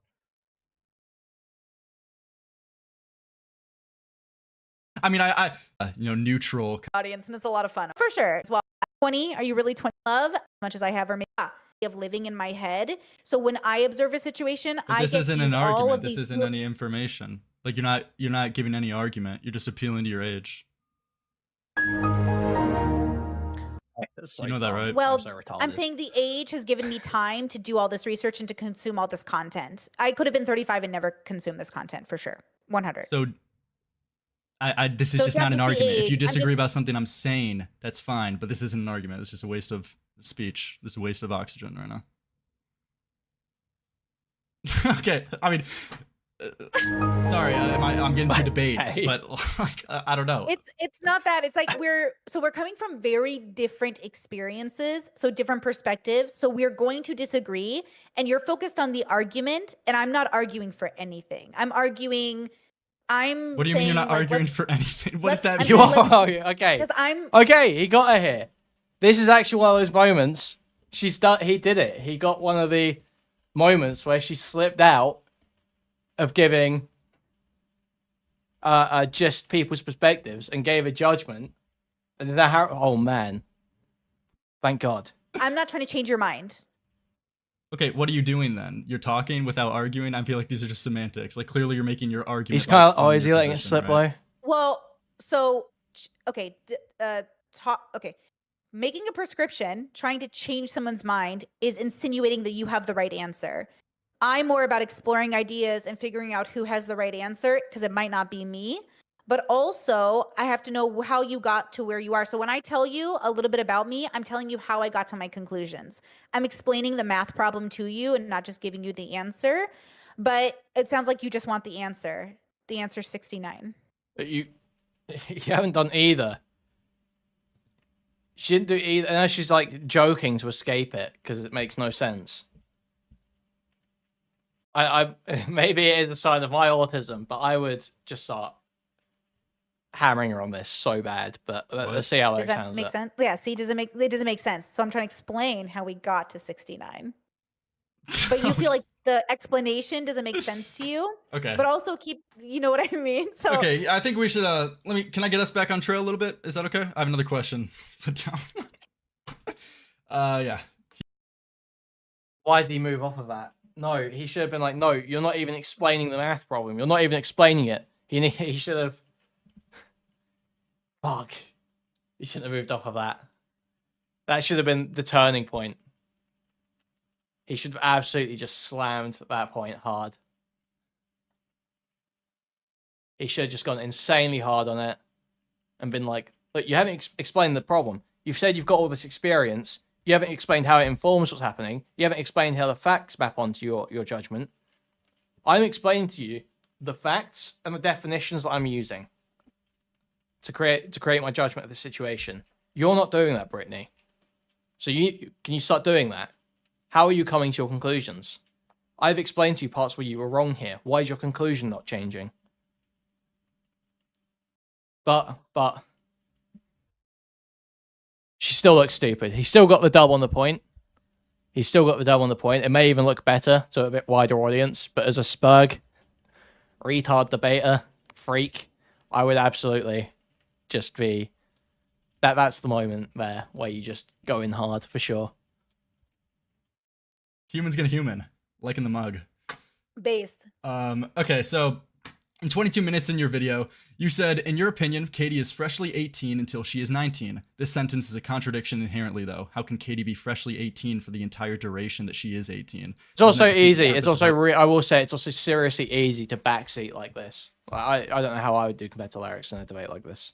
I don't know. We use these words in the first place. Mm-hmm. So literally, if we're only talking about age, yeah, exactly. Honk. This is the thing. This is why I didn't do it, because it feels just cringe to do. But I did almost briefly consider sending a message to lyrics being like, "Hey, these are the moments where you're gonna have to catch her," but I didn't do it because it is cringe backseating like that. Be considered somewhat 18 or a little into 18 or halfway through 18. Kenny, you've lost like every debate you've come on this stream for. You have lost like every single debate you've come on this stream for. Don't you think that's kind of embarrassing if you sit there and to do that, and then sit there and chat and say you would do horribly? Don't you think so, Kenny? But the insinuation of the context of the conversation was, I'm freshly 18 because it mattered, because she was naive and young and didn't know anything. I think all 18-year-olds are young and naive and don't know anything. So the way she's using... Kenny, you came on for the Dr. K stuff. You lost. You came on the other day over the phone charger stuff, and you came on to tell me that I say the N-word to women on dates, which is like, how's that a loss for me? I don't understand why you came on to say that. What else was there? What else was there? What was the other one you came on for, where you also look like a retard? And you don't even talk in your videos. It is, my assumption is freshly 18 is meant all recordings of your voice on the internet right now are like just you losing. To signify naivety, which exists throughout the whole age of 18 and even into 19 and 20 and whatever. That's what I'm saying in my work. I'm saying if her point was that she was newly 18 without any baggage attached to it, whatever. But the baggage attached to it is that she's naive because she's freshly 18. And my argument is all 18-year-olds are freshly 18 So can I be because all of them are freshly naive. can I be freshly 20? When does it end? Can I be freshly 21, freshly 22? Well, it actually changes. So Dr. Kirk Honda, who's a therapist in Seattle, but he has a YouTube channel. He says like, oh, you guys are so young, you're just kids, you're in your 30s. Why do I feel like I've heard this guy's name from every insane woman ever? Dr. Wakanda. Who is this guy? What does he do? Psychology in Seattle has been producing content since 2008. The Hearst Dr. Coke Honda has been a licensed therapist and a professor since 97. What are the popular videos on this channel? What does he talk about? 90 Day Fiance reacts. Therapist reacts to Jada and Will. Okay, yeah, this looks like really serious content. This looks like really serious stuff. So this is like pop psych trash, basically. Let's go. Not that. Wait, fuck. Wait, that's just the image. Hey, deserving listeners, today's episode, I'm going to interview Jay, someone who goes by the name of Jay. He identifies as a pedophile, or more specifically, a minor attracted person, or even more specifically, a non-offending minor attracted person, or a no-map, non-offending minor attracted person. This episode is almost like a therapy session. It's not therapy, to be clear. He absolutely knew that. But he wanted me to ask questions of him. He didn't want to just provide a presentation. He wanted it to be more organic. And the way that it played out more like a therapy session. In fact, if you are curious as to what I might look like in a therapy session, this might actually kind of look like that. Again, it wasn't therapy, and he was clear about that. He has his own therapist. And also, it's not a presentation, the abuse of children. So obviously, I'm against that. I just, if you're new to the podcast, that's my take on things, which I'm just going to take a guess and say that 100% of therapists and psychology professors are in that camp like I am. This episode is... This is, okay. So, I mean, he's desperate trying to frame it. This sucks. This is for retards. I have to tell you now, okay, look, this is, we're total pop psych there, okay? Guys, none of you should be watching pop psych content. Stop watching it.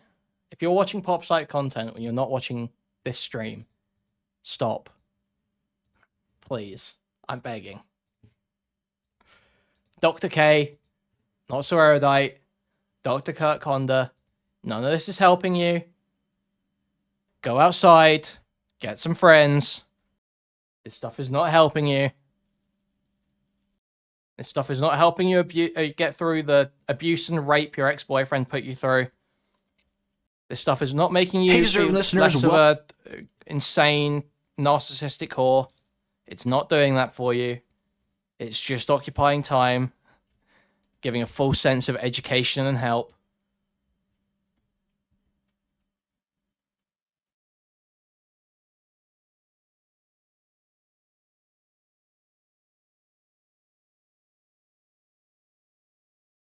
This is horrendous.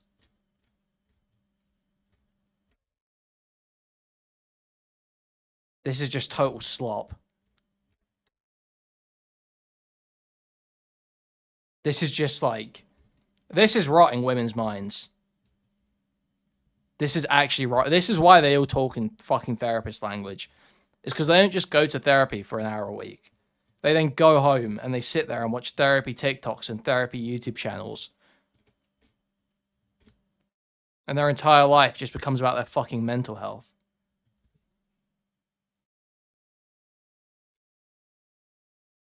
And no matter how bad your mental health is, there is absolutely no reason to be thinking about it 24/7.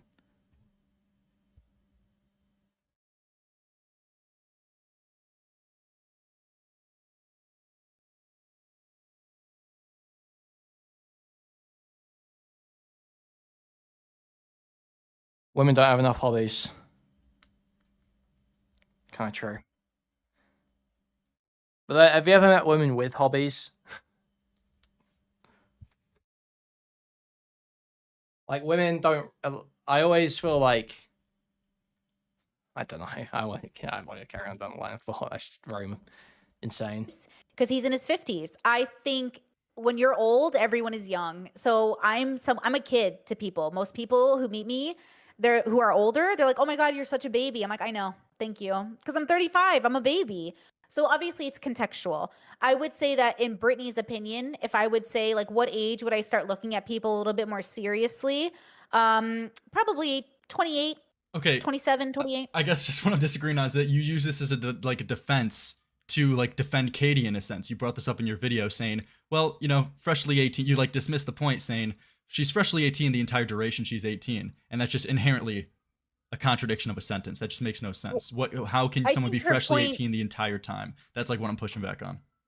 I know, but the point she was making is what I agree with her on, that she was naive, and that from my understanding, her parents or her mom, I don't remember who, sent her friend with her to watch her. Are you like mind reading her position right now? I thought we weren't assuming. Like, that's a big point you made in your videos, not to assume but that's and the mind context. So like, that's the context of the video. The context of the video is to show she's making a case for why she's naive. And she's like, I'm freshly 18. And that's like, okay, so she's 18. That's like, yeah, but do you know the purpose why she said she was freshly 18? She used this phrasing purposely to make George look more predatory than he actually is. If she said she was like an adult, that would be fine. But she chose this wording on purpose and then got called out on the fact that she wasn't freshly 18 and then lied to cover it up. Yeah, but that's normal, isn't it? That's so human, dude. Everyone does that. Politicians do that. News anchors do that. YouTubers do that. That is so everywhere. Dude, you can't just fall back to... Everyone lies. Everyone lies all this shit every single time. It's so ill. Everyone does. You're doing it now, kind of. So you can't critique it? No, you can critique it, but I think you're critiquing it in a way that doesn't allow for the truth to come out. It's too biased. It's like you're doing it now. You're putting so much on her. Like you're putting so much responsibility on her that I'm not sure you're being fair to her either. Like, do you think you could be fair to Katie? Like, do you think you're being fair to her? Yes. Okay. Well, you know, that's the thing, right? I think I'm being fair to Katie and George as well. Okay, that's cool. But I'm explaining like points why I believe this way, and that she said she was freshly 18 to make George look more predatory than he is. Like, that is, do you disagree with that? She did that to make him look more of a predator. Well, I think she did that to make it a point, right? If I was 22, a point of what? A point of what? A point of what? Well, I agree with you, to make it clear that he's a predator. Oh, okay. That he's picking on younger women. Okay, I agree with you. So okay, gotcha. But you're making it sound like she's maliciously doing it. I'm not sure she's planning it so much as she's doing a good strategic... Well, I've already explained how she has done that because she lied. Well, I know, but like, no. There's two different kinds of planning. When I went to court to defend myself, you have to plan a good case. But it's not about, okay. The issue here isn't about the planning or the strategy. It's about the fact, because you can be strategic in how you release an allegation, and that's fine. But not every strategy is permitted. Strategies like lying, misrepresenting the facts. We don't allow these. These are not allowed strategies. So you can be strategic, but you can't. There are certain things you can't do. Disagree with that? She did that to make him look more of a predator. Well, I think she did that to make it a point, right? If I was 22... A point of what? A point of what? A point of what? Well, I agree with you, to make it clear that he's a predator. Oh, okay. That he's picking on younger women. Okay, I agree with you. So okay, gotcha. But you're making it sound like she's maliciously doing it. I'm not sure she's planning it so much as she's doing a good strategic... Well, I've already explained how she has done that because she lied. Well, I know, but like, no. There's two different kinds of planning. When I went to court to defend myself, you have to plan a good case. Even if you're innocent, you have to be strategic. You can't lie in court. You're implying that because she's strategic, she's guilty. And I'm saying no. She's guilty because she's strategic, she's guilty. Yeah, but what if she's guilty because she lied? She's guilty of lying. Strategy is literally lying and over-exaggerating to the point of just misinformation. Exactly. So do we know which one it is? But do we know which one it is? For real? Or as I explained earlier, yes, because we have the text message proof showing that it was we know that multiple points are lies. There are some points they agree on, but appear to be misrepresented. Yes. And her friends who suggest to get the alcohol. Yes, I don't know. I feel like But okay, if you take now it's like we're like a judge and jury. I think it's fine that you came to the consensus you did, but you feel like I came We to the need a wrong triangle. consensus. We need a triangle. I think so. And I'm saying, what's the difference from me saying you came to the wrong one and you saying I came to the wrong one? What's the difference? You think that because I believe Yeah. I have evidence and facts to back up what I'm saying, and you don't. exactly. And I believe I don't have enough evidence or facts to come to a conclusion. So the one I came to, I'm open to changing, but the evidence isn't going to come from you. It's going to come from Katie, George, and Dream. Well, Katie and George, right? The evidence has come from then. You missed parts of it, and Lyrics corrected you, and your conclusion hasn't changed. This is the problem. It is evidence from them. It's just being presented by Lyrics. It's just being shown to you by Lyrics. But okay, if you take now it's like we're like a judge and jury. I think it's fine that you came to the consensus you did, but you feel like I came to the wrong consensus. And I'm saying, what's the difference So from me misusing the saying word you came to the consensus wrong there? one and you It's saying okay. I came to the wrong one? What's the Because difference? You think that Because I believe Yeah. I have evidence and facts to back up what I'm saying, and you don't. exactly. And I believe I don't have enough evidence or facts to come to a conclusion. So the one I came to, I'm open to changing, but the evidence isn't going to come from you. It's going to come from Katie, George. Okay. I don't have enough evidence to come to a conclusion, so the one I came to, I'm open to changing. Why are you coming to a conclusion if you don't think you've got enough evidence to come to a conclusion? Retard, first of all. Second of all, as I said, the evidence is coming from them. It has come from them. The evidence has been there the whole time. Lyrics is just reformatting it so you can understand it. Because you clearly haven't understood it the first time around. George and Dream. Well, Katie and George, right? Because I've seen the same evidence you have, and I still came to a different conclusion. I saw the videos, I saw the text messages, I read them out to my stream. My stream and I also agreed, like, yep, like I maybe could be a predator. Katie could be fucking tricking all of us on the internet. We could all be dumb as fuck, and maybe you're so right, and I'm gonna, need to call you up Yep. in a month and be like, bro, you totally fucking called it. It's not about... For sure. Oh my god. But I'm not willing. It's not about calling it. It's about the evidence as it stands. It's about the assessment of the evidence we have right now. It's not about a prediction. It's about the evidence we have. It's... Dude. To come to a definite conclusion. So my definite conclusion, I feel like, is more realistic, which is like miscommunication, awkward communication. Maybe Katie has somebody in her life that said, tell this story. And we're Lyrics doesn't even disagree that... I don't think Lyrics disagrees that it was a miscommunication in the moment. I don't think Lyrics believes Katie was planning the entire time to bait George into a situation that she could then use against him later. Like 2 years later. A year later. I don't think Lyrics thinks that. I think he thinks the malice comes in when the allegations start coming together. So she's not... Oh my god. assuming it's the friends. Maybe it's not the friends. Maybe Okay. it's somebody else, Okay, right? we can move on from this point. I guess just the disagreement with the awkward communication. Yes, there's miscommunications, but then there's lies. So there's both For two sure. different things there. I But, agree. I agree. They're different. Mhm. We can move on to the next thing, I guess. So what is this? Around in like 38 minutes in your video, when you react to me showing how Katie blatantly lied, you dismiss it by saying, I don't know why we're attacking a 19-year-old, like any of you are better. What is this point? Katie should be exempt from criticism after making a false accusation about lying about George.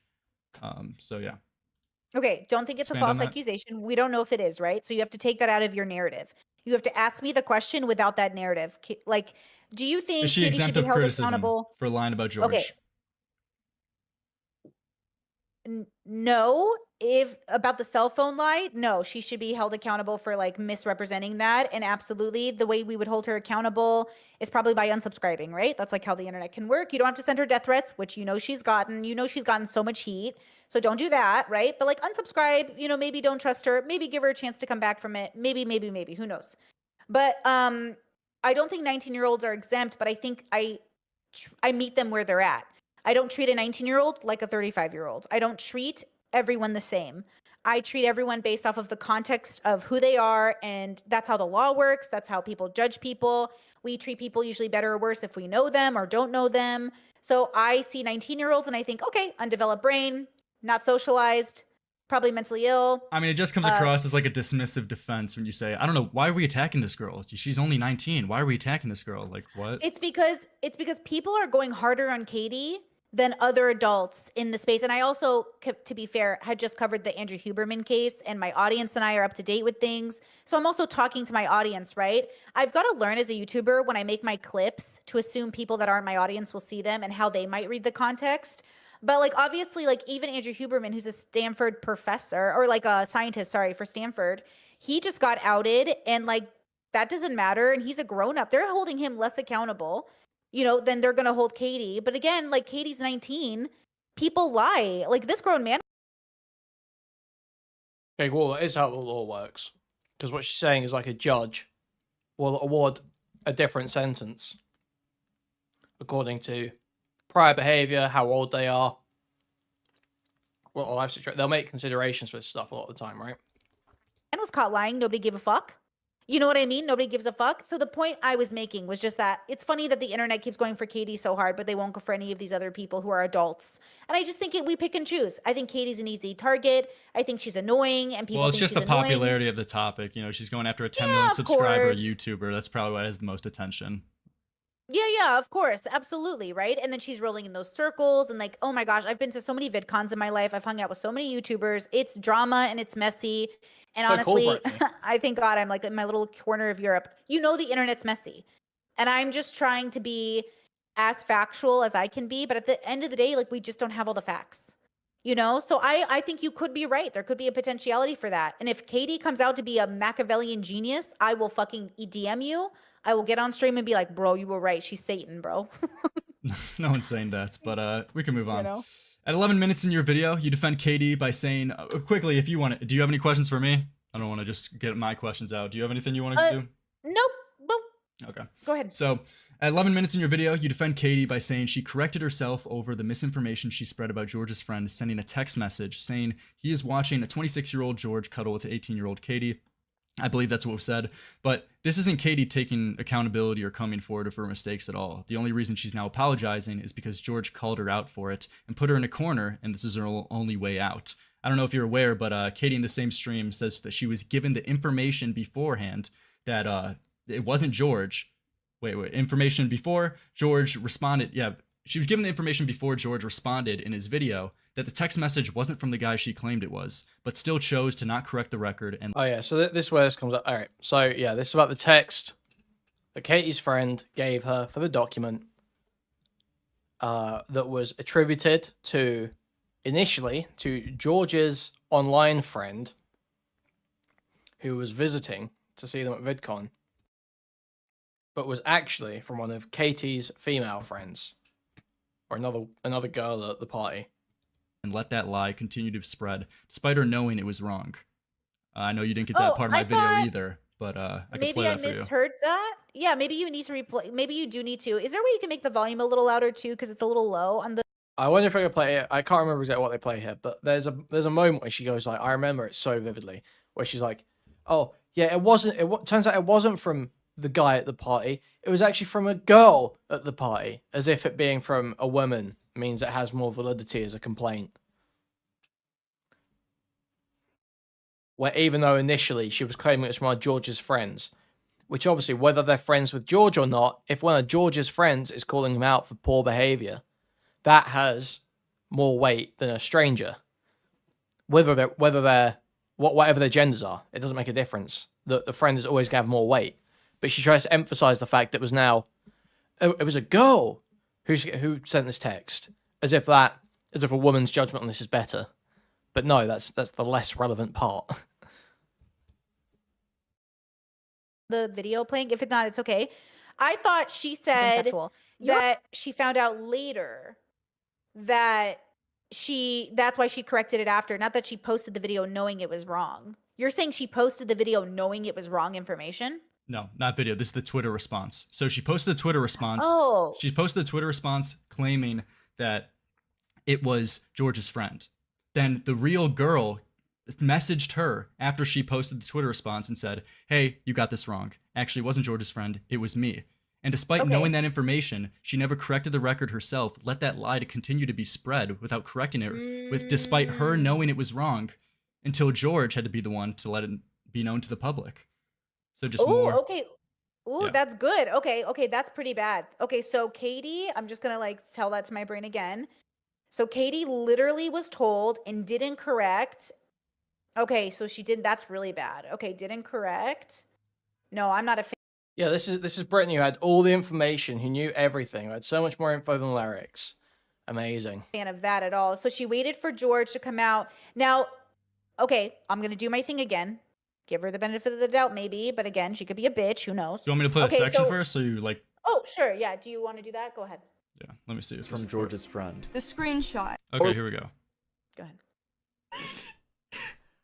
Fucking cry me a river. In this hour-long stream, though, Katie responds to a lot of the critiques that people have been levying at her, and apparently is taking accountability for lying. First, addressing the text that she said was from George's friend. The screenshot. I will acknowledge that was a complete miscommunication. There's a screenshot I said was from his friend that wasn't there for the assault. It's a real screenshot. What I got wrong and what was miscommunicated was who it was from. It was actually from, instead of the guy who left or wasn't there for the assault, it was from the girl. Yeah, she's doubling down on the fact that it was just a miscommunication on her end, which is the real reason why she got it wrong, despite her being the one who literally had to censor out the name or number of the person who sent the text. But get this, Katie then continues to say that the girl who's the real one who sent the text actually messaged her when she posted it and told Katie that it was her, not the guy who she was claiming it was. But for some reason, Katie never corrected the record and continued to let that lie float around despite her knowing that it was wrong. I got a message from the girl that actually sent the text and was like, it was a while after I already posted my response, and was like, you kind of mixed up who the text was from, but I'm sure it won't be a big deal because it was only one of the minor things you said, which obviously we've seen that was not the case. But I do acknowledge and own up to the fact I completely was wrong about that. No, you're not owning up to this. You're taking the only option you have left after being proven.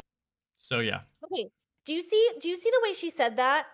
That's interesting to my brain. So I remember that. But did you hear the way she told the story, which could be wrong, by the way, that the girl said it shouldn't be that big of a deal. I'm sure no one noticed, which means the girl is saying, don't correct it yet. Not a big deal. And she's the one who sent the text message. But I understand they should have corrected it because it insinuated that the guy who did it. And so both of those girls made a very bad mistake, or a very bad decision. Here, I'll stop saying mistake. They made a very bad decision in assuming it wouldn't be a big deal. It's a huge deal. he purposely They let the made- lie be spread. He Okay, knew it was wrong yes. and didn't make a correction. That's like, come on. Yes. Okay. But like, okay, you're doing this thing again where like, are they kids who think it's not a big deal and like literally won't matter? Or do they It's like you can say, okay, you can use the fact that her friend told her it wasn't a big deal and to not correct it as an argument against malice, sure. But equally, you can use the fact that Katie then comes back after this is exposed and emphasizes the fact that it's a woman giving this new testimony to try and distract from the fact that this person wasn't actually friends with George. I think that shows that the intention, the way she's operating, is to damage. That is the goal. That damage is the goal. No? understand the weight of what they just did? I don't think they I don't know. Maybe. I don't know. So This comes across as really big as like just dismissing all of this. I'm not dismissing it. When but there's that's the so problem, is, many like, different things here. Like this isn't a one-off. This isn't a twice occasion. Sure, Like there's sure, so sure, much sure. against Katie here. Well, again, I think the problem is like we agree Katie did something. Well, I think Well, I wouldn't make a firm statement whether Katie's malicious herself or not. There's certainly malicious people around her. But I can see that Larix has arguments for it. There's definitely an argument you can make for malice, absolutely. And Brittany is absolutely failing to respond to any of the points because she's just in pure bubbles. I'll never admit I was wrong. Bubbles. I'll never admit I was wrong. I'm just like water. You can't ever poke any holes in my logic. It's just, oh, I'm just talking about myself. Really, this is all just about me. The content's about me. It's not about the other people. we just don't agree that Katie's being intentional. I don't know that. I can't know that. Like, I know How is you it not feel like you have intentional? enough. She knew it was wrong and she let it continue to be spread. Because it benefited her. Because she knew it would look bad if she replied down and said, actually, this is wrong. She knew that would look bad. She was hoping she could pull a fast Well- one and George wouldn't correct her. Well, she said that, okay, the video and stuff had been up for a while. Then her friend goes, hey, this is me. You misunderstood. Then she goes, okay. Then George makes his video and then she corrects her after. So I think that's fair. But again, like, Was she sitting in her room thinking like, fuck it, fuck this guy, I'm gonna let him take the heat for it? Or was she like, okay, well, Okay. no, that's not, because this matters. Like, I know you think it doesn't matter, but if you're being very serious, and I'm, okay, it very much matters. Okay. It has to matter. Otherwise, there's no point to us living in a society. Like, it has to matter. Like, it has to matter why she did it. If I want the world to get better, we have to understand why people make these decisions. And it's not just because they're bad. It's because they think it's right. So why does Katie think this is okay? You keep thinking Why she do you knows think it's wrong. okay? Why do you think it's okay? That Well, she I just don't did think that. it's okay. Why do you think it's she okay. thinks it's okay? That's a great question. I think she thinks it's not a big deal. Really? Probably. Maybe. But I don't know that. Okay. But I don't know that, right? Like, that's the problem. Is like, so listen, let me tell you, okay, how many instances I've had grown adults to my face justify the weirdest things to me. I messaged Jay to talk about this. This, guys, maybe I'm going crazy. It seems like she's talking about Destiny here. Listen to what she says here. Right? Like, that's the problem. Is like, so listen, let me tell you, okay, how many instances I've had grown adults to my face justify the weirdest things to me. They're like, but it's okay. You can logic bro your way into anything, like, including a war. But here we are living in a world. So Katie could have logicked her way into any bad decision. And I'm saying it's not a justification. She should be held.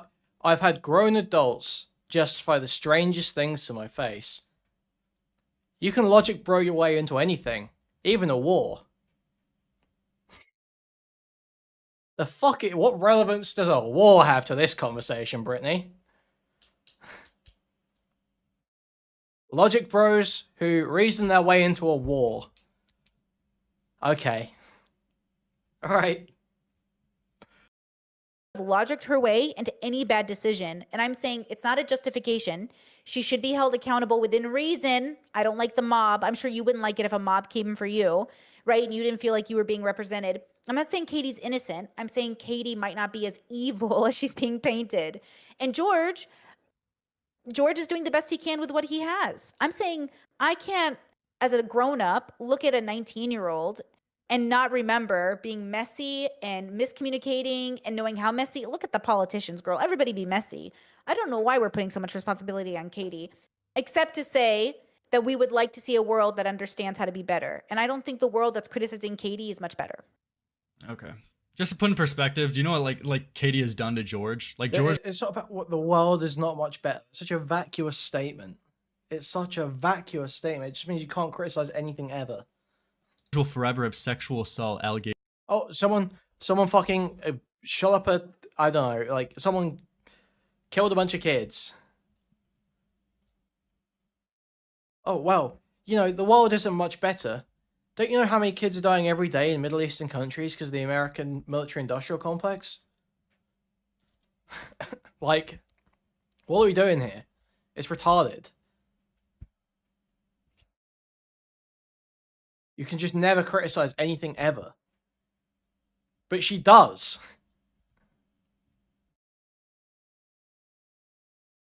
Yeah, no, but I think she would fully just say that she does it. She does not. She would not say that Hitler's a bad person.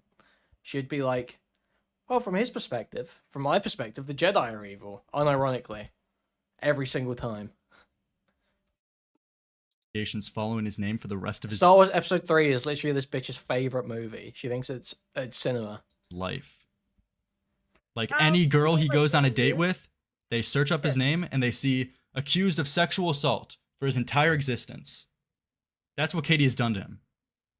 Yes, I agree. That's pretty awful. And same with me. If you look me up, That's like my one of the stalker worst brochure things will you could come do up. to someone. That's one of the worst things you could do. Okay, so I'm telling you, I have a lived experience. If you look me up, it will come across as like Brittany sex trafficked me, which obviously isn't true. I've gone to court over this. And I don't say my stalker's name on stream because I've already gone to court over it.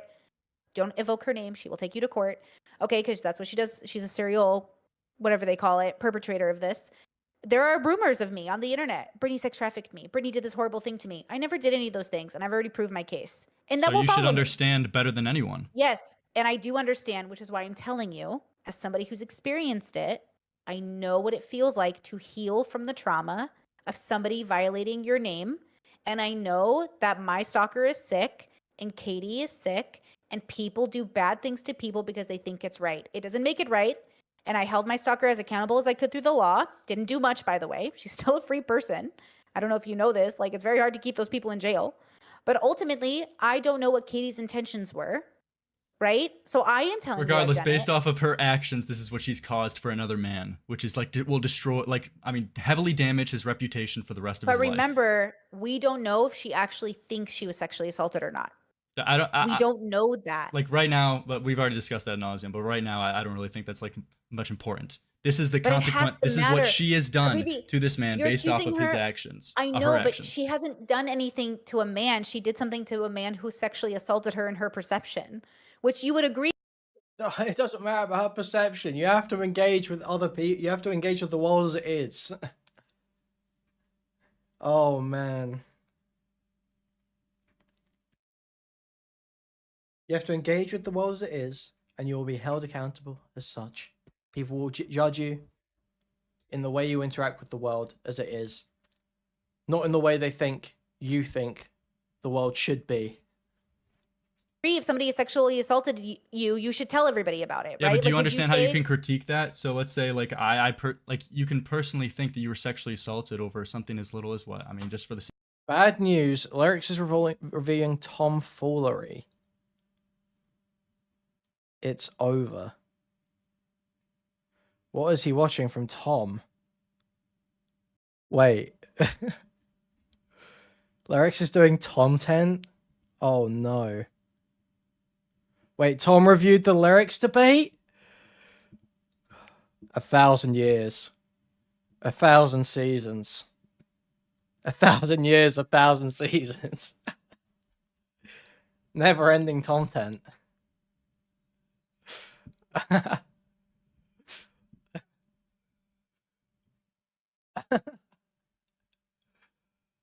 Oh no. But now I have to decide what I want to cover. Am I going to want to cover Tom cover Lyrics? Am I going to want to cover Lyrics cover Tom cover Lyrics? Do we want to go for the full... the gangbang, as Kenny said in chat? Let's get schnasty. Let's get stupid. Let's get schnasty. Let's get stupid. sake of an argument, it's obviously exaggeratory, but say like, you know, some girl touched my hand without my consent. Oh, well, you sexually assaulted me. Obviously, that would be insane if I now accuse her on my public platform of sexual assault Sure. and now follows her for the rest of her life. Like, it's a disagreement on the Peeping Tom contents of it. playlist. Yeah. I agree with that as well. I mean, I agree with you. I think this is the part of the society that we haven't had these conversations yet. Because remember that marital and spousal grape wasn't even a thing until because people didn't think you could grape your own spouse. Do you know that was a thing recently? Like, people didn't know you could be graped by your own husband. It had to be like put on the books. So like humans, like we're still learning, like what is the line, what is appropriate, what is a possibility. And I don't think I think this is one of those cases where we're going to have to learn the hard way. You're right. It's So incredibly he just disturbing. becomes like a martyr. I don't know. I feel like you're just very dismissive Well- of this, but we can move on. I don't mean to be dismissive. I think what I am is I'm not personally involved. I'm not putting my personal emotions into it. I'm just speaking, like, I'm trying not to make it personal because it's not about me and it's not personal. Thank you for the $5, Freddie Woods. Thank you. And I think that there's a lot of pain and hurt, and people are projecting, like, what if I was that man? And I'm saying, as somebody who was that woman, yeah, I know that this is just how life goes, and you have to do your best to defend yourself, and life is not fair. But more than that, in order to stop this from happening again, we have to have more conversations about consent, more conversations about verbalizing desire, so we don't have false accusations running around. Yeah, I think so like men both can things say, can coexist though. Like I agree with what you're saying. We should have more yeah. conversations, whatever. But Yeah. all right, Yeah. you okay? Moving on. Yeah. All right, at 31 minutes in your video, you push back on my point by saying 26 and 18 is completely inappropriate, which is fine if you personally believe, but as I explained in my Sure. video, the problem is that Katie was using this to try to paint him out to be a predator by using phrases like, he's a much older and more powerful man, which is purposely phrased that way. And do you think a 26-year-old trying to get with an 18-year-old makes you not a predator? No, I don't think anything makes you a predator unless you are one. Okay. So, I mean, yeah, like So- we probably agree. It's like, I guess, you know, at worst, I wouldn't want Yeah. my daughter being 18 and hooking up with like a 26-year-old. We could agree if that's like weird and you'll Sure. judge them. But I mean, she was Yeah. using this as another, you know, hay bale on like another something to stack onto George to try to accuse him of being a predator, you know? Yeah, for sure. I mean, I definitely think like, I'm assuming, I hate to say this way because I don't know this, but I'm assuming that that was a part of the script, right? Make it clear, show the differences. Oh my gosh. Like, yeah, obviously I think we agree that whether or not malicious or not, because again, you can't know those things. Obviously it was meant to say like 26 and 18, you know, obviously if lots of people have that relationship and it works out fine. It's not my favorite age gap, but she is the legal adult. So at the end of the day, it was well within the law. You know what I mean? Yeah. Okay. And then you follow up 3 minutes later by saying 18 is the new 8. Can you expand on that? Why did you say this? Can you like, what was your perspective there? I think what I was trying to get at is that it feels like, and this is sort of coming out with studies, but we're still working on figuring it out, that a lot of things like COVID or the internet is kind of postponing like a maturity expectation. People are moving out later in life. People are getting independence later in life. But So there's going to be. I don't think this is particularly controversial, but the idea that 18 is the new 8, that you're basically an 8-year-old at 18. Like, no, like, maybe Katie's more like how a 17-year-old should be, or a 16-year-old. But still, if you're going to be making the decision, if your parents are allowing you to go to VidCon on your own and go to fucking parties late at night, you got to have more wherewithal. You've got to understand the situation going into, understand the social dynamics. Sort of a stagnation in social situations, and I think 18 feels really young. Like, do they even know anything? Can they do anything? I don't know if you have parents that are very old. Mine are in their 60s, and I always say like, oh, they're grown. Like they're 65. You know, they're like grown-ups. When I look at myself and my husband and we're watching anime and we have a cat and that's our biggest responsibility, I'm like, man, we kids, bro. But we're not kids, but like we're not grown. And even my parents, they're like, why aren't you guys growing up like we did? And I'm like, well, we don't have to, girl. We can make money and chill and watch anime for the rest just of our like life. basically an inflammatory statement of just saying like 18-year-olds are still young. Okay, gotcha. That's what I thought it probably was, but I gotta make sure, you know. Yeah. All right, though. So in 46 minutes of your video, you gave the defense that in my bubble, cuddling is neutral, and bring up that when you Google the definition of cuddling, it uses the example sentence of he cuddles the baby close.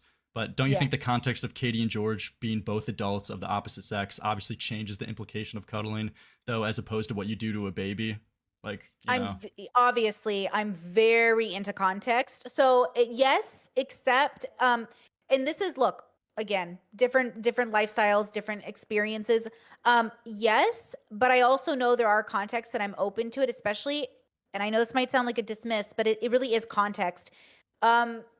Not everyone cuddles the same or spoons the same. I also don't know if they mean spooning horizontal on the couch or if they mean like side to side. I was confused on that because I think people describe spooning differently. Like, I think spooning is when you're like. Really make? I mean, yeah, there is a difference, but they were fucking cuddling on a couch for an hour. I feel like either way, the setup is there.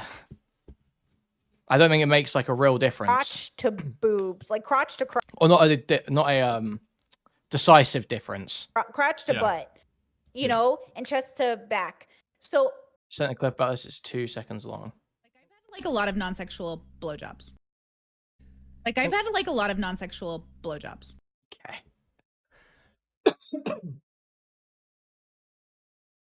I understand what she's saying there. That her intentions weren't sexual. But it's very retarded. Sucking a guy off for money or something like that, I guess.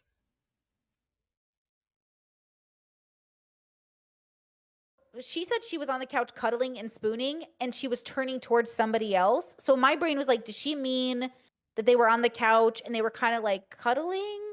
It was confusing. So obviously it's hugely different. I'm just pointing out that we don't know the exact context. And since no one else in that room also thought it was weird or called it out, I'm assuming nobody else picked up on the context. So I'm assuming there was like a lot of miscommunication from everyone.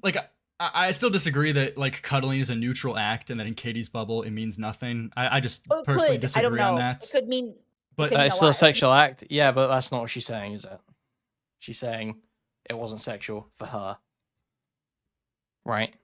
mean I'm putting out tonight, girl. Yeah. I don't know what it means. Yeah, but You know. even if I, because it's not how you yeah, use because those words. any It's not how you experience would I've say had from that. cuddling with a girl, it's like obviously it's gonna go to the next step. I don't know if it's just my Sure. personal bubble, but you know, but Sure. I mean, even we all have different lived experiences, right? Everyone does everything different.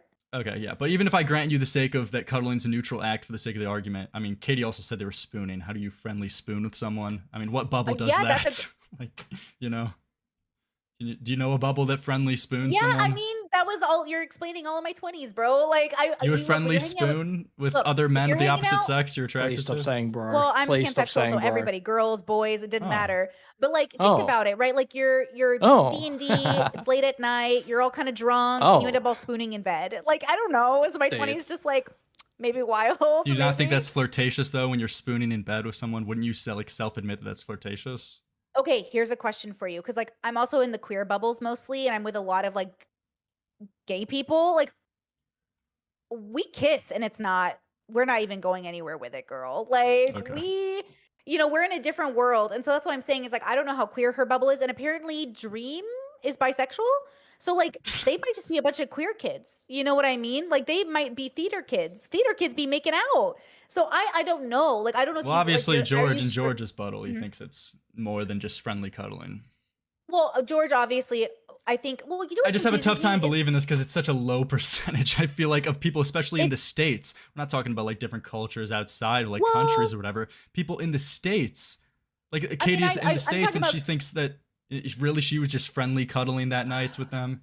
Well, I don't know. I don't know. I don't know what It's she hard thought. I buy. agree with you. It's very hard to know. I agree. I would have. I'm so like blunt. I would have been like, "What are you guys doing? You guys flirting? What's happening? What's going on? I'm confused. What are you doing on the couch together?" But see, that's the problem. Is like they're not verbalizing it. And also, you know what? I'll point out that Katie did that I was really like when I first covered her, I was really upset about was she said I thought this is what I had to do to hang out with bigger content creators and get views and stuff. Yeah, like which that's insinuates absurd of a statement. That's absurd, right? And I hate that narrative. And that narrative pisses me off because I'm like, hey, are you selling out your soul for clicks and views? Is that what you're doing? Or Right. Yeah, but that just shows that she's saying what I'm saying she's saying, Kilo. She went on to say that she knows people who chain up their partners and whip them for 2 hours and nothing about it was sexual. Because that she's saying what I'm saying she's saying. They don't feel like their experience of it was sexual. They don't say. They're saying like, no, it's not about the sexual element. They'll say it's about like the control element or some shit like that. are you literally getting trapped in that weird psychology people have, which I hate, which is like, I guess this is just what everyone does. I don't give a fuck if it's what everyone does. Walk out. Who cares about views and money? My safe estimation of why she said that is for the same reason she said freshly 18. She just wanted the medicine to go down easier with the audience. That's the thing. Maybe I'll Make it give more you of a that. telling story. When I first heard that, I was like, oh, this girl be lying. But then I She saw said, follow-ups and follow-ups. remember when she said her You tell me. outfit was stained on her from that night? It's stained on her forever. She's so dirty that she can never even wash herself off. I mean, give me a break. For sure. Which This is, a by fan the fiction. way, I won't lie to you that a part of her story did sound like a kind of a fiction of an assault story. So there was She read something the rape to that. Bible. Yeah, and I agree that there definitely Oh, were some man. parts of that where I was like, I don't know, man. But then again, that's the thing. I don't know. And so I'm being very cautious. And also, I am older. No, and you're also not. People do slide into my DMs. Like, But, you're not the you're only being very cautious, but you sat on stream saying how wrong and stupid everything in Larry's. one. And so I want to make sure that if they see this and And they you say, "Oh, I just got too worked up. I was just worked up. I was just hyping my stream up." slide into my DMs, there's like at least one person that's being like, okay, An idiot, let's hear man. it. Let's Crazy. hear it, girl. Let's go. Because like I'm open to being wrong. And to being wrong Sure, means let's you go, have yeah. to give her space to like tell her story in a less threatening way, right? And George or Dream or whoever wants to reach out, obviously. I just want to give that space to people Yeah, because that's, you know, Yeah, I just personally think it's a safe assumption, especially based off all the other information. But we can move on. for sure. For sure. So.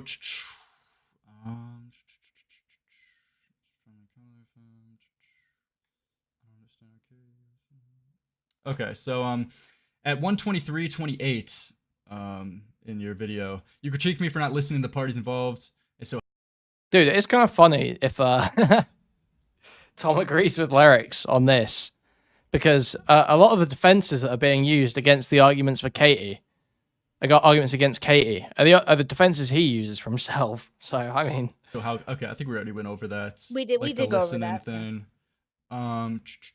This Sapnap George thrown on the bus. Oh, this was an interesting one. So about like an hour 46 in, throughout your whole video, like I guess this is your thing to like preach empathy and to understand both sides, be nuanced, I guess. But then you tell George to just get over it when he's falsely accused, and I bring up and you bring up the point, and Or maybe I like bring he up uses himself, or other people use for him, saying like, oh, you can't know that's a lie. You can't know that's a lie. the point that anytime this guy ever wants to interact with a girl again, they will be able to look up his name and immediately see he's been accused of sexual assault. And you even bring up Chris Brown as your example here, which is someone who got like accused and can still maintain his career. So therefore, George won't have a problem maintaining his career because Chris Brown still has a career. Which, I mean, this is just like a complete non-comparison. George not found to Chris Brown. How is that comparable at all? And plus, you know, it's Chris Brown's reputation has been heavily damaged by his accusations. It's like common knowledge to make a joke about him beating Rihanna. Yeah. Like everybody. Yeah, I mean, as it makes should, right? He like beat Rihanna, right? Yeah, but that's what I'm saying. Okay. Even more, that's like an insane comparison to draw Well, to because- George not found. Why? Like Well, this okay, so example I- kind of was like the worst. You could have Yeah, brought so up. okay, I need to clarify this because like this is very important for my brain. I do not make one-to-one comparisons. Everything is a spectrum to me. So what I was comparing in that moment was not George to literally Chris Brown. It was to the fact that if Chris Brown has pictures of Rihanna getting fuck, can I say fuck on your stream? Of course. Have we even said that already? Okay. The fact that But yeah. Lyrics hasn't done a good job of explaining how this is disanalogous.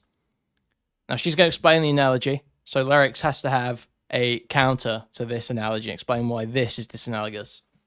I think Chris Brown had a lot more power in pre-existing institutions that allowed him to keep going, and if those same allegations came out against a Minecraft YouTuber now, it'd be completely over, because there's not the whole entertainment industry and connections there to fall back into. It's not quite the same, quite so established. That's how I would say it's disanalogous. Let's see what Lyrics says about it, though. Chris Brown has pictures of Rihanna fucked up with bruises, and people still work with him and are friends with him, which is like maybe domestic abusers. Probably because aren't he's like an domestic abusers. A class celebrity with a bunch of power. That's probably Yep. why. Okay. Yeah. You know? Okay, you That's say like- that, but it's in a weird order for him to example. maintain that power, okay, but again, watch my logic. In order for him to maintain that power, people would have to consent to allowing abuser in their like arena, right? Because Chris Brown had an opportunity to never come back, and he still to this day complains that he's never back where he was because people say this about him. Now, okay, then George not found, okay, because what the argument was is like people's careers or their lives get ruined. So Britney's brain thinks your life getting ruined is like sent to jail for 40 years for something you didn't do, right? That's fucked up. That means you have no relationship with society. But George Not Found isn't getting locked up. He has Okay, this is retarded. This is retarded. That is a retarded way of looking at the phrase having your life ruined.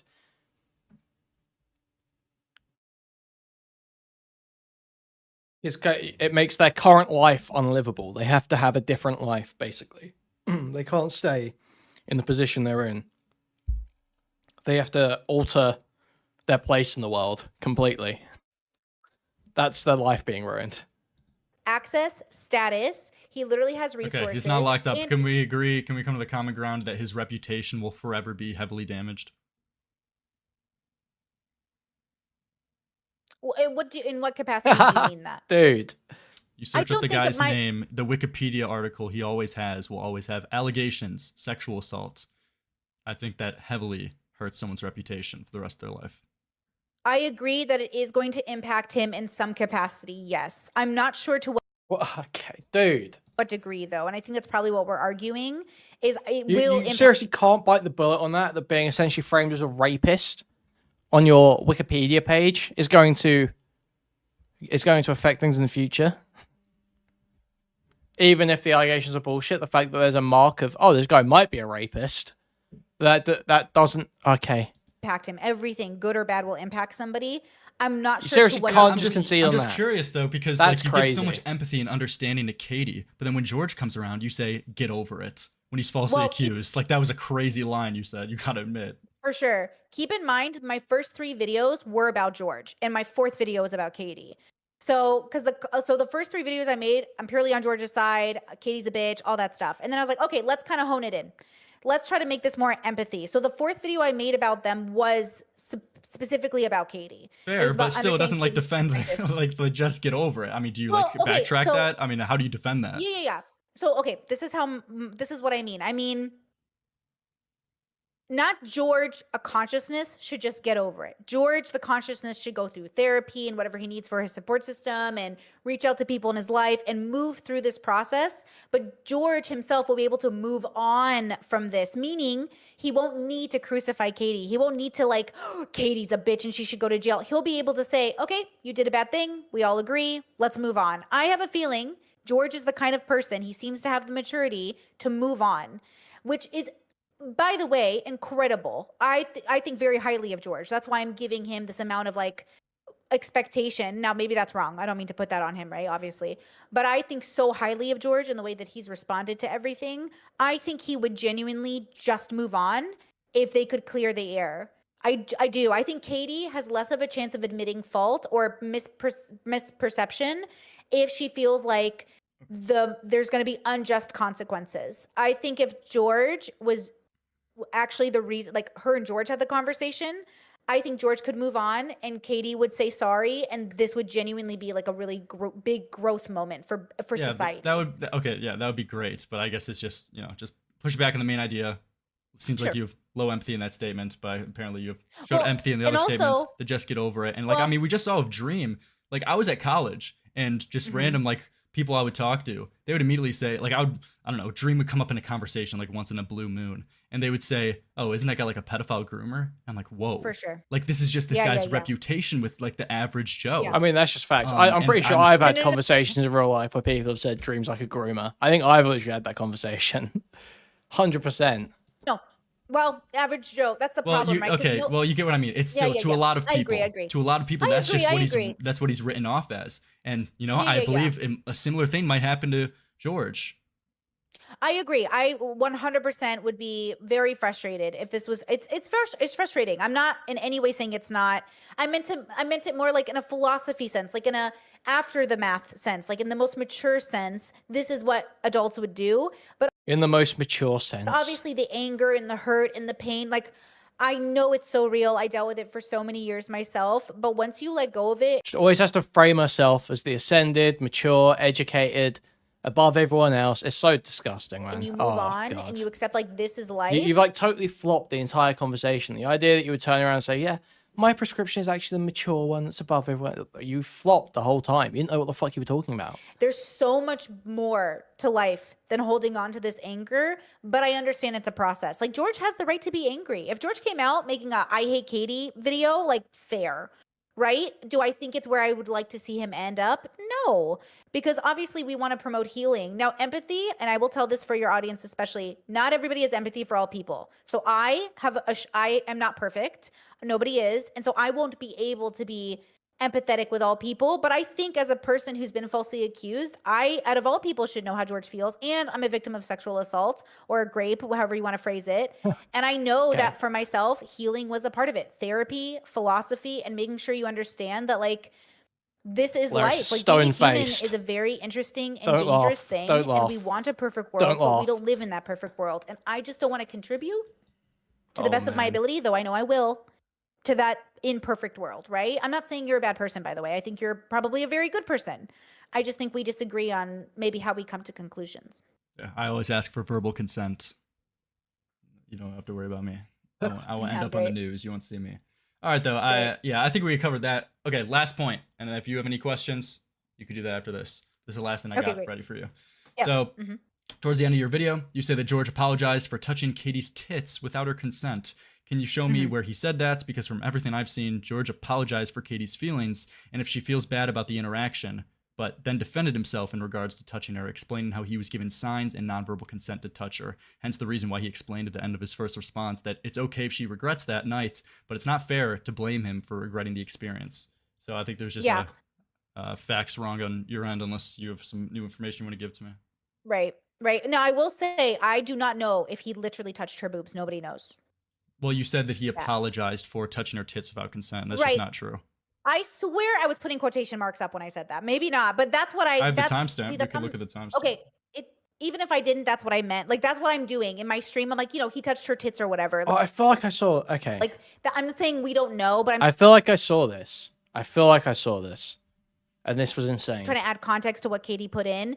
So obviously I know that. So for clarification, I know we do not know. Wrong. If he touched her God boobs. says my point is just We because do I not know apologize for that. someone's He- feelings doesn't mean they're valid. we He's not only know apologizing Katie for said that, feelings. but He's George did apologizing not for confirm fucking it. What touching her George did boob. confirm. And Her what I feelings are remember her hearing, own. so I could be wrong. He's not is that apologizing for George hurting her said, feelings, though. I That's a did good apology slip my too. hand up He's Katie's apologizing shirt. for I did Yeah, so she explicitly says there's a dichotomy there about what he's apologizing between, about what he's apologizing for, where it's either for her feelings or for his Ruben Crab actions. super chatted $3.22. With how many female streamers who have been SAR'd, being SAR'd seems op and needs nerfing immediately.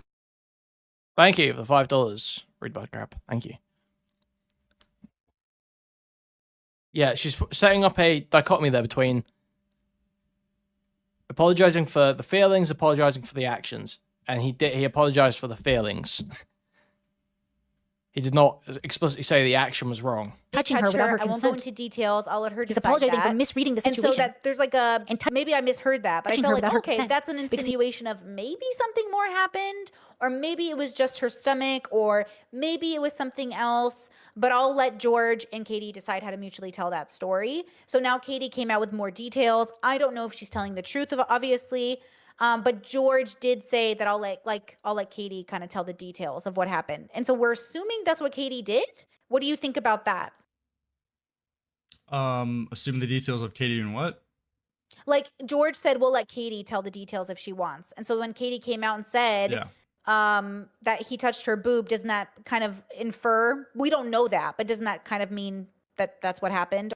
Is Lyrics even contesting that there was a boob touch? He's contesting that George apologized for Or no? I mean, do yeah, we- I have no problem saying. Yeah, I say in my video. Yeah, George, I have no problem in saying Yeah. admitting that George touched her tits, but I just still Oh. don't care. I don't think that changes much.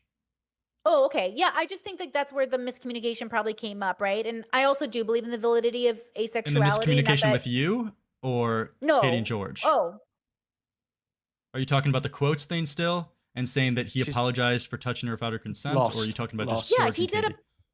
are you saying you didn't see him apologize, or that he said he's very sorry to Katie? I think I'm confused. I'm so sorry. Okay, so like the point is that he's never apologized for touching her without her consent. He apologized for her feelings and if she feels bad and regrets the night. That's what he apologized. Well, The that's two very obviously different the- things. Yeah, but to George, oh my God, like he would be a monster if he wasn't doing both, right? He's saying, I'm sorry that I made you feel that way. I wouldn't have done that if I thought it was wrong. Like, obviously, he's saying, like, I apologize. It Well, no, isn't- but that's the thing. It wasn't wrong. Because saying sorry for the action implies it was wrong. He didn't do the wrong thing. He doesn't think he did the wrong thing. That's why he's apologizing for her feelings. I don't know how she's not getting this. Does it matter? Like, it's not that he needs to It do- apologize yeah, it for does literally matter. touching her. It's apologizing for not reading the situation correct, right? Like, But he did. This is the thing. He read the situation correctly. She gave the wrong signals. The signals that she gave, he read correctly. If you spoon with a guy for an hour at a party, drunk at 3 a.m., that is a signal for a slight further escalation. Not for full consent, obviously, but a slight further escalation to which can then be revoked. That is the correct read of that signal. She miscommunicated. Katie miscommunicated. Katie gave off the wrong signals. That's why George is apologizing for her feelings, not for his actions. like The problem same is that he thing, pushed kinda. back exactly on that fact too. He pushed back on the Oh. fact that he didn't do this without asking her consent. He felt like it was justified for the nonverbal consent. He never apologized for saying Oh, like I should. okay. have. Yeah, I can agree. I mean, I can agree to that. I think ultimately it's kind of okay, I can agree to that. So he apologized for his feelings, but Okay. I do think that he, within reason, thought he had nonverbal consent, right? I agree with that Yes, as well. I okay. just think that he read the room wrong because it No, he didn't. I don't think he read it wrong. He read it correctly. She was giving off either the wrong signals or has reinterpreted. Because the signals that have been described, he read correctly. That's the problem with nonverbal consent. Trust me. How else would we want him to act there, other than slight escalation, and then stop if she revokes? What else would you? What else? How else would you want him to act? I've done this myself, where you think the guy is into you, and Just not try and fuck her? That's not going to happen, is it? you go in for a kiss and he rejects you, or you go in for a kiss and she's like, oh my God, no. And I'm like, fuck, how did I misread it? And it's because we were Rape. flirting, but the flirting, well, it's the flirting mistake, right? Flirting isn't sexual necessarily. Lots of people flirt with you and don't want to be Yeah, that's leaving out the fact that she got up a few times and went back to him. Yeah. Yeah. with you. And I think that's something that people don't understand is like lots of people will flirt with you and not actually be into you. On Katie's logic, a lot of people are going to be getting accused of sexual assault soon if everybody went off of her book. But Well, you know, yeah, I think ultimately, like, look, people lie, and I recommend not doing that, right? I never lie about people, right? That's very important to me. But All or sometimes, nothing. Either we fucking or she's screaming. Thanks for that, Starbash. you know, our perception of the truth can feel really real, and it might not be as real as we think it is. And I think that's why I want to promote like therapy and philosophy to make sure we know what we're experiencing. You know, it's like a conservative that thinks all trans people are groomers. It's like, that's obviously not happening, but that's their perspective. So you have to either get them to think differently or not be neighbors with them. You know, it's like, it's hard to explain to people that that perspective isn't objective, but you know, it's their perception. So what are you going to do? It's like people who believe in God. It's like, well, that's not real, but like could be real, but maybe it's, you know, it's very difficult to ask people to agree with you on reality, right? yeah. Well, Brittany, that's all I got for you. Unless you got something you want to ask me. No, I just want to say thank you for reaching out. You did really well and you were very concise and I appreciate that so much. And yeah, Oh my props God, for I would be losing it, bro. you reaching out. I really appreciate it. All right. Thanks for having a talk. See ya. All right, have a good one. Bye. So patronizing. Shut up. Yeah. Yeah. Yeah. Yeah. Yeah. Yeah. Yeah. Yeah. Yeah. Yeah. Yeah. Yeah. She did wear him down. Yeah, that is how Brittany roll. That's how Brittany do. Just exhausting.